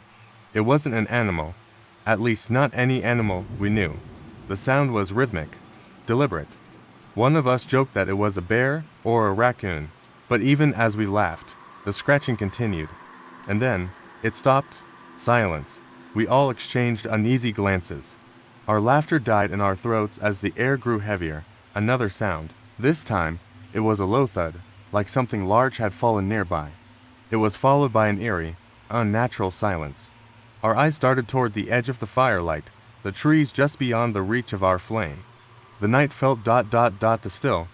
I stood up, wanting to reassure everyone. I'll check it out, I said, trying to sound confident, though my heart was hammering. The others hesitated, but none of them wanted to be the ones to sit alone by the fire. They followed me as I grabbed a flashlight and stepped beyond the circle of warmth. The beam cut through the darkness, illuminating nothing but trees and underbrush. It's nothing, I muttered, more to myself than to anyone else, but something gnawed at me. I scanned the area, moving the flashlight back and forth, when I noticed something strange. A few feet away, just under a tree, a pile of leaves had been disturbed. But the odd thing wasn't the pile, it was the shape beneath it. It looked wrong. The pile wasn't natural, it was too neat, too perfect, almost like a body. I froze. Then I heard it, a soft, shallow breath, too close, too real. It came from just behind me. I whipped around, my heart skipping a beat. But there was nothing but darkness. What is it? My brother's voice trembled behind me. The others stood just out of the flashlight's reach, their faces pale in the dark. Stay here, I whispered, taking a step forward toward the strange pile. The flashlight's beam quivered in my hand as I moved closer, my feet crunching on the dry leaves. I reached down to move the leaves, and then I saw it. A hand, pale, twisted, and partially buried. The hand of something human. No, the fingers were too long, too thin, the nails sharp and yellow. I jerked back, but as I did, something in the trees above moved. My eyes shot upward, but there was nothing, just the rustling of leaves in the wind. Then I heard the voice. It was faint at first, but growing clearer. A whisper, "Help? Me, please." I didn't want to turn around. I couldn't. I knew something was behind me. I could feel it. I turned, and there it was, a face, not far off. It was pale, gaunt, with eyes that seemed too wide, too empty. The mouth stretched into a twisted grin that was more of a sneer, the skin hanging loosely, as if it had been drained of life. It didn't belong there. It didn't move like anything I had ever seen. It was too still, too unnatural. I screamed. The others bolted into motion, running, but the thing's gaze never left me. I backed away slowly, my heart pounding in my ears, my breath shallow and quick. I almost tripped over my own feet as I turned and sprinted toward the fire. But the thing it followed us. We made it back to the fire pit, gasping for breath, the flames casting frantic shadows in every direction. But, as we huddled there, the scratching started again. This time, it was closer. The leaves on the ground shifted. Slowly, almost casually, the thing stepped out from the shadows, its feet barely touching the earth. And then, just as suddenly, it stopped. We all stared at it, waiting for the next move, but it didn't make another sound. That's when the real horror struck. We realized it wasn't alone. Out of the corner of my eye, I saw another figure, crouched low to the ground, stepping into view. Then another, and another, all of them pale, gaunt, their eyes wide and empty. They didn't move, they just stood there in the darkness, staring at us. It wasn't just one thing, there were dozens of them. And then, just as quickly, they were gone. No movement, no sound. Only the rustling of leaves in the distance. It was supposed to be a fun camping trip with my friends. We drove to a secluded area, far from the noise of the city, hoping to escape the pressures of our everyday lives. There were 5 of us, my friends Jake, Sarah, Lily, and Mark. We pitched our tents under the trees, the sound of the crackling fire providing a comforting backdrop to our laughter. As night fell, the woods transformed, the shadows deepened, and the familiar sounds of the forest turned ominous. I suggested we tell ghost stories, thinking it would be a laugh. But, as we shared tales of lost souls and wandering spirits, I could feel an unsettling chill creeping in. Jokingly, Jake dared us to go for a midnight hike to explore the woods. With flashlights in hand, we ventured into the darkness. The moonlight barely pierced the dense canopy, and every rustle in the underbrush made my heart race. As we walked deeper, I noticed that the atmosphere had shifted. The air felt thick, heavy, as if the forest itself was watching us. I dismissed the feeling as paranoia, but something about the stillness made me uneasy. That's when we heard it, a low, mournful howl echoing through the trees. We stopped in our tracks, exchanging nervous glances. Was it a wolf? The sound sent a shiver down my spine. We decided to press on, hoping to laugh it off once we were back at camp. But the deeper we went, the more unsettling it became. The howling returned, closer this time, accompanied by a faint rustling. Suddenly, Mark, who had been trailing behind, screamed. We turned to see him pointing toward a figure emerging from the shadows. It was a tall silhouette, swaying slightly, its outline obscured by the darkness. My heart pounded in my chest as I strained to make out any details. I felt paralyzed, fear gripping me like a vice. Is that a person? Sarah whispered, her voice barely above a breath. Before anyone could respond, the figure lurched forward. Panic erupted among us. We turned to run, but my foot snagged on a root, and I fell hard to the ground. My flashlight flickered and went out, plunging me into darkness. I scrambled to my feet, heart racing, and stumbled after my friends. We burst back into the clearing, breathless and shaken. I quickly checked to see if everyone was okay. Mark was pale, his eyes wide with fear. What was that thing? He gasped. I don't know, but we should pack up and leave, I said, trying to keep my voice steady. We hurriedly gathered our things, our earlier bravado completely forgotten. As we worked, the haunting howl rang out again, echoing in the distance.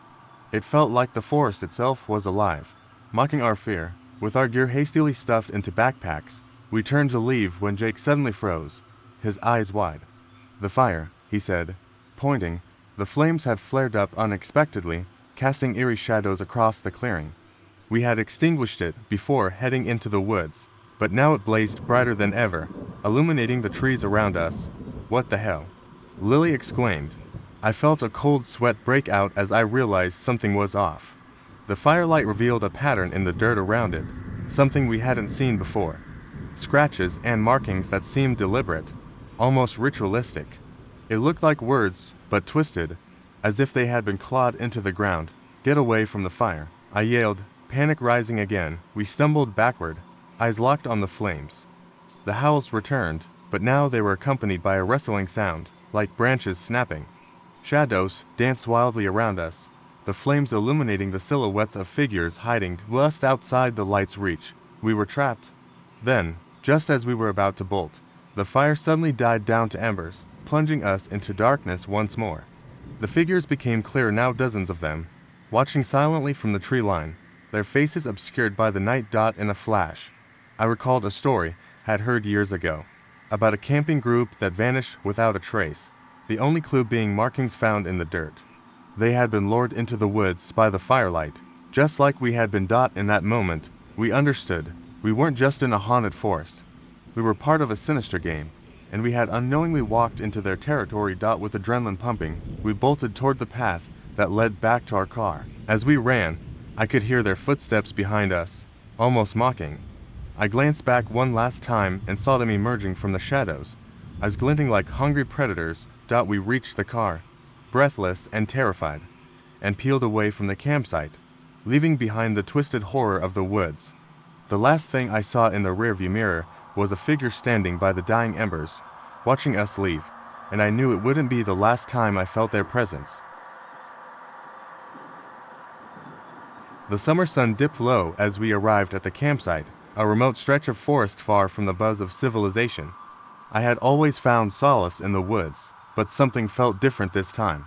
It was just me, Jenna, and Marcus' friends who were eager for a weekend of adventure, away from the constant hum of daily life. We set up our tents as the air cooled, and laughter filled the clearing as we roasted marshmallows by the fire. As darkness enveloped the forest, Jenna suggested we take a night hike. The idea sparked excitement, but I felt a twinge of hesitation. Still, the thrill of exploring the woods at night won out, and soon we were wandering deeper into the trees, flashlights cutting through the blackness. The forest was alive with sounds: crickets chirping, leaves rustling, the occasional hoot of an owl.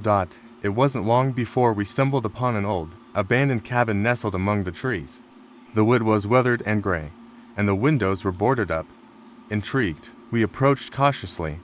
Marcus, ever the brave one, nudged the door, and to our surprise, it creaked open. A wave of unease washed over me, but my curiosity urged me forward. Inside, the air was thick with dust and the smell of decay. The floor creaked beneath our feet, and I felt a chill run down my spine.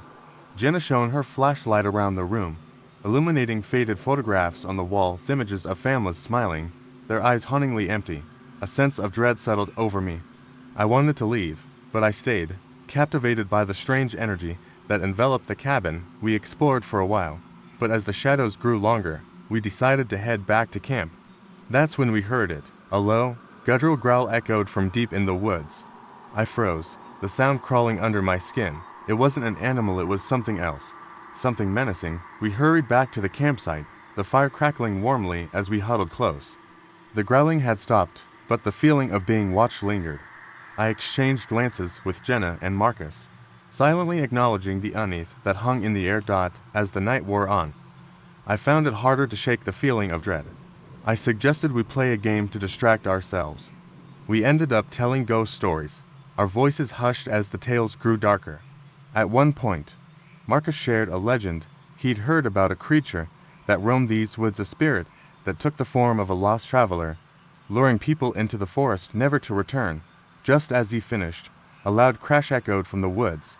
My heart raced as we all jumped, flashlights flickering nervously in the direction of the sound. We strained to see, but the darkness swallowed everything. Then, suddenly, a figure emerged, illuminated briefly by our lights. It was a man, disheveled and wild-eyed, wearing tattered clothes. He stood at the edge of the clearing, staring at us with an unsettling intensity. His voice trembled as he spoke. "Help me, they're coming for me." We were frozen, the air thick with tension. I looked at Jenna and Marcus, both pale and wide-eyed. The man took a step closer, and in that moment, something shifted in the shadows behind him. More figures appeared, all with the same hollow eyes and tattered clothes. They emerged like wraiths from the darkness, their bodies flickering in and out of the light. Panic surged through me, and without thinking, we scrambled for the safety of the trees. Hearts pounding in our chests, we ducked behind a large oak, breathless and terrified, as the figures advanced, their murmurs echoing through the night. I could feel the weight of their gaze, chilling and predatory. Then, just as we thought it couldn't get any worse, I heard a voice whispering my name from the depths of the woods. It sounded just like Jenna. My stomach dropped. The growls returned, closer now, mingling with the whispers. Realizing we were being lured into the forest, I grabbed Jenna's arm and pulled her back. "We have to go," I shouted. We ran blindly, adrenaline fueling our escape, not stopping until we burst into the clearing where our campfire flickered in the darkness. We made it back to the tents, shaking and terrified, convinced we'd escaped whatever haunted those woods. As dawn broke, we packed our belongings in silence, the shadows of the night still looming large in our minds. Just before we left, I glanced back at the cabin. Its presence felt like a dark secret. There was a flash of movement in one of the windows, a face peering out, grinning wide. I blinked, and it was gone. We jumped into the car and drove away, vowing never to return, but the memories of that night would haunt us forever. Little did we know, we weren't the first to escape those woods, and we certainly wouldn't be the last. We had been planning the camping trip for weeks. There were 6 of us, 2 couples, and my best friend Mike. We all piled into a small van with tents, sleeping bags, and gear. It was early autumn, and the woods were stunning, full of vibrant colors, crisp air, and that perfect silence you only find miles from civilization. The drive was long, but we finally reached the spot. The forest was dense, the trees thick with the weight of the season. The ground was soft beneath our boots as we set up camp in a clearing near a small creek. We were far enough away from other campsites that it felt private, isolated, perfect. After an easy dinner of hot dogs and marshmallows, we settled by the fire, the crackling wood warming our faces. It started around midnight. At first, I thought it was just the wind rustling the leaves. Then I realized the sound was too rhythmic, almost like footsteps, soft but deliberate. The others didn't seem to notice. They were lost in conversation, laughing about something dumb Mike had said. But the footsteps grew louder, too close. I stood up, feeling a chill crawl up my spine. The forest was too still, the firelight too dim. "Guys," I said, my voice shaking a bit, "did you hear that?" Everyone stopped talking. There was only silence for a moment, then a twig snapped from the woods just beyond the firelight. The hair on the back of my neck stood up. I glanced over at Mike, whose face was suddenly tight with tension. He was always the skeptic, the one who dismissed my fears. "Probably a deer or something," he muttered, but he didn't sound so sure. Still, I couldn't shake the feeling that we weren't alone. We sat in tense silence, the fire flickering and the darkness pressing in around us. After a while, the footsteps stopped. The tension hung in the air like a fog. We laughed it off, but I could still feel that someone, or something, was out there. Around 2 a.m., we decided to turn in. The wind had picked up, howling through the trees, and the fire was dying down. I settled into my tent, trying to push aside the unease. Mike was already snoring in his tent across from mine. The others were quiet, but I couldn't fall asleep. My mind kept replaying the sounds I'd heard. That rhythmic, deliberate step. It had sounded to human. I heard it again, just as I was starting to drift off. A soft step, then another, and then crunch. A heavy footfall much closer this time. My heart slammed in my chest. I grabbed the flashlight, hesitating, then unzipped the tent and stuck my head out. There was nothing, only the dark outline of trees. The creek, trickling in the distance. I stepped out, the cold air biting at my skin. The ground felt unnervingly soft under my boots as I walked toward the tree line, flashlight in hand. Then I saw a figure in the distance, just beyond the edge of the firelight, a shadow, standing still. "Hey," I called, my voice barely a whisper. The figure didn't move. I swallowed hard and stepped forward, my legs shaking. The light from my flashlight flickered, casting eerie shadows on the trunks of the trees. "Hello," I called again. A rustling came from the bushes beside me. My heart raced as I turned toward it, but before I could react, something gripped my arm. I whipped around, flashlight catching Mike standing there. He looked terrified. "Don't," he said, his voice low and urgent. "It's not a person." "What?" I asked, confusion washing over me. "Just get back to the fire. Now." I pulled away from his grip, still unsure, but his face was pale and shaking. We turned and hurried back to the camp, not daring to look behind us. As we reached the fire, the others were standing up, looking nervous. Mike yanked his tent shut and grabbed his knife. "I don't know what's out there," he said, eyes wide. "But it's not a person." We sat in silence, the fire casting long, ghostly shadows on the trees. The night dragged on, each of us listening intently to the woods around us, but nothing happened. We stayed up, taking turns on watch, the hours ticking by. It wasn't until dawn that we finally let ourselves relax. The rest of the day passed uneventfully. By late afternoon, we packed up our camp, ready to leave. As we were gathering our things, I found something odd. One of our tents, the one closest to the tree line, had been slashed open along the side. No one had touched it, and we had all been accounted for the whole time. But what was even stranger was what I found lying on the ground near the terrace small, withered notebook. I flipped it open. The pages were filled with strange, almost frantic writing, notes about the woods, sketches of trees, and at the very end, a single sentence: "You never leave. Not if they want you to stay." My blood ran cold. We weren't alone in those woods, but the thing that really chilled me to the core, the writing was in Mike's handwriting. It was supposed to be a simple weekend getaway. A few friends, a campsite in the woods, and the kind of quiet that can only come from being far off the beaten path. We thought we were prepared: tents, a campfire, enough food for 2 days, and a cooler full of cold drinks. But I'll never forget how quickly that piece shattered. It started with the walk to the site. We arrived late in the afternoon, and there was something off about the air. It was thick, almost suffocating, as though the forest itself was holding its breath. I shrugged it off. It was just the wilderness, right? Nature doing its thing. But the closer we got to our spot, the more the trees seemed to close in on us.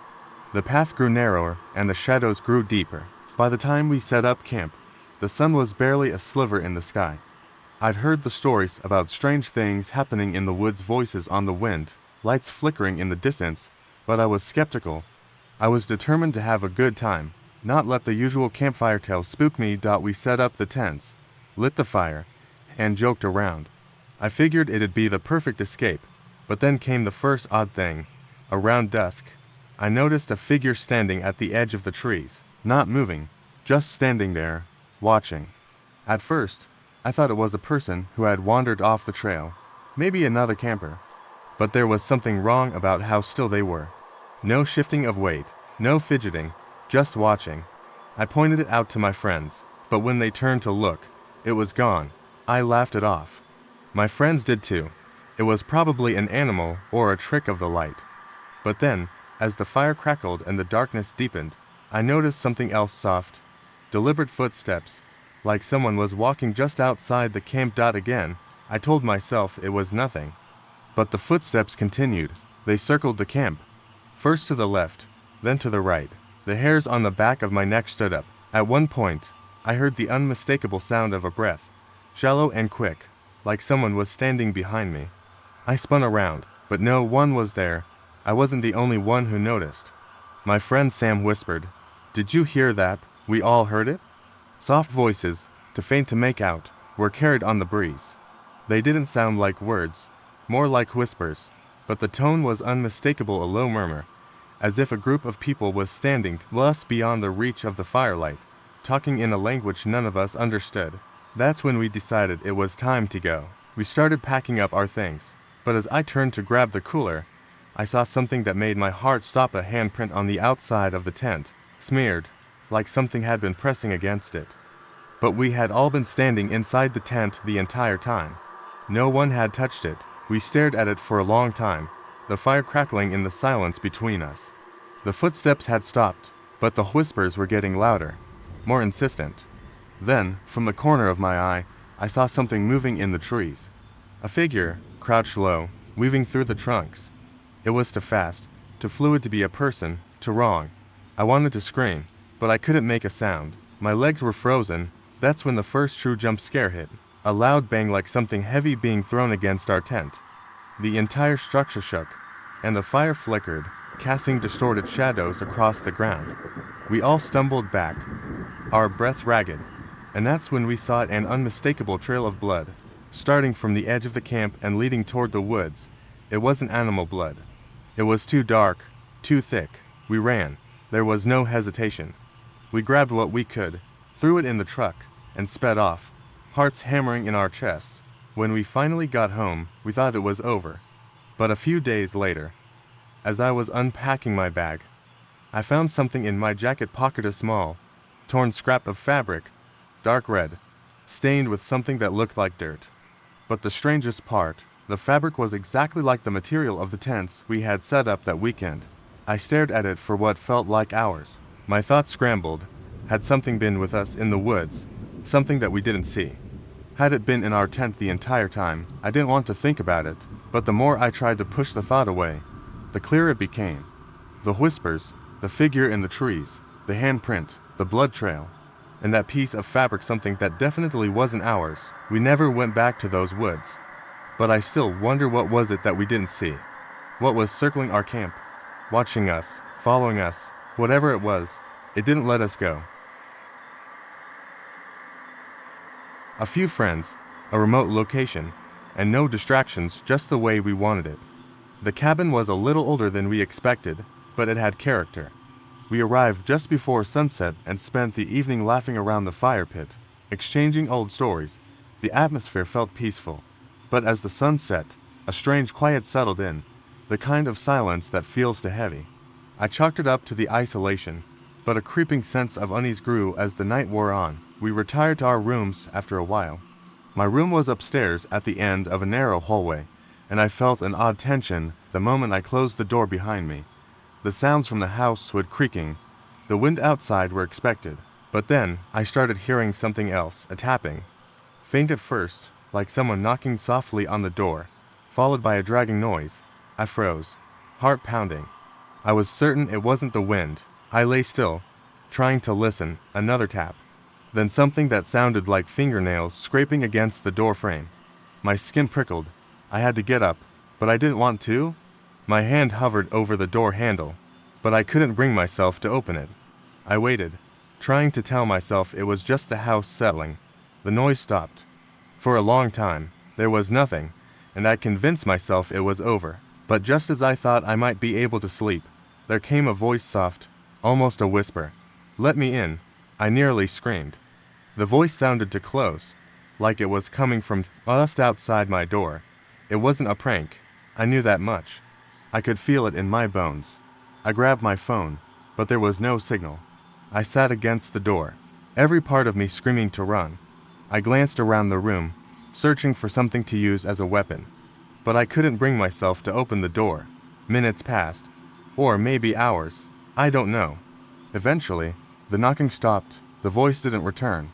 I tried to sleep, but sleep wouldn't come. The next morning, I found my friends already downstairs. They were chatting, completely unaware of the events from the night before. I didn't mention it. Who would believe me? Instead, we spent the day exploring the surrounding woods, trying to forget the oppressive silence that had followed us all night. Later that evening, we sat around the fireplace again, talking casually, but the nagging feeling returned. The wind outside was picking up again, howling through the trees. As we chatted, I noticed something odd. There were scratch marks on the door frame. I hadn't seen them before, but there they were, deep, jagged gouges like something had been clawing at the door. I tried to shake it off, but as the night went on, the air grew thicker, colder. Then, at exactly midnight, a sudden loud bang shook the cabin. My heart stopped. It sounded like something or someone had struck the door with force. We all froze, staring at the door as if waiting for it to open. Mark, who had been the most skeptical, stood up slowly. "I'll check it out," he said. We didn't stop him. It was stupid, but in the moment, we were all too frozen to act. He opened the door, stepped out into the hallway, and looked around. There was nothing there, no one, just an empty corridor. He turned to look back at us, his face pale. "You're not going to believe this," he said quietly, confused.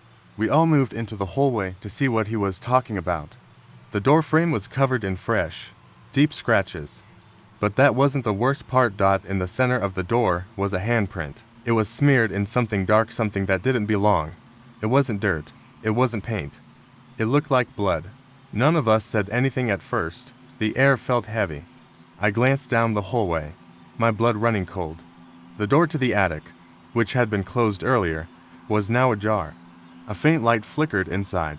Without thinking, I moved towards it, my steps slow and hesitant. We had to know what was happening. The others followed me, but no one spoke. As I approached the attic stairs, I heard something that froze me in place, the sound of someone breathing. Shallow, ragged breaths, from inside the attic. I turned to the others, and Mark motioned for us to stay quiet. He approached the stairs and slowly reached for the light switch. The attic light flickered on. We waited, breath held, as the shadows parted to reveal an empty room, except for one thing. In the far corner, there was a full-length mirror. I hadn't noticed it before, and as I looked into it, I saw something that made my heart race. Standing behind us, reflected in the glass, was the unmistakable figure of a woman. A pale, gaunt figure with hollow eyes, but no one else saw her. In the room. Just in the mirror. Suddenly, the house seemed to shudder as if it had come alive. The mirror cracked, and then everything went black. We ran. We didn't stop until we were far from the cabin, hearts still pounding, and we never spoke of that night again. Cabin in the woods, just me and a few friends. No distractions, no work, just nature. We had rented the place online, a secluded spot far from civilization. None of us were particularly into ghost stories. So when we arrived and saw how isolated the cabin was, it felt more peaceful than eerie. The cabin itself was charming, if a bit old. The walls creaked in places, but we didn't think much of it. The first night, after a few drinks and some laughter, we headed to bed, but sleep didn't come easily for me. The room was unnervingly quiet, except for the occasional gust of wind howling outside, and then scratch a faint noise from the other side of the cabin. I chalked it up to the wind or maybe an animal outside, but when the scratching sound continued, it became harder to ignore. It wasn't just random noise, it was deliberate, like something or someone was trying to get inside. I waited for my friends to make a joke about it. When no one did, I decided to get up and check. I crept down the hallway toward the front door, peering through the window at the darkness outside. Nothing. No movement, just trees swaying under the moonlight. I sighed in relief and turned to head back to my room. That's when I heard a soft, desperate knock on the door. Knock. Knock. It wasn't loud, but it was distinct. I froze. Who would be knocking at this hour, especially in such a remote place? I moved slowly back toward the door, my heart pounding in my chest. I didn't open it. I couldn't. I stood there, straining my ears for any sounds. There was nothing, no footsteps, no voices, just silence. I finally returned to my room, trying to ignore the nagging feeling in the pit of my stomach. I locked the door behind me, pulled the blanket over my head, and tried to sleep. The next morning, I mentioned it to my friends, hoping they would laugh it off. But no one did. Instead, Sarah, one of the girls with us, said she heard something too. She described the same scratching sound I'd heard, but from the window. She had thought it was an animal at first, but the knocking she couldn't explain. We spent the day hiking through the woods, trying to clear our heads. It felt like the cabin was miles away from any other human being. Still, I couldn't shake the feeling that we weren't alone, that something was watching us. That night, after dinner, we were all sitting around the fireplace, and the conversation turned toward local legends. Apparently, the area was known for being haunted, or so the locals claimed.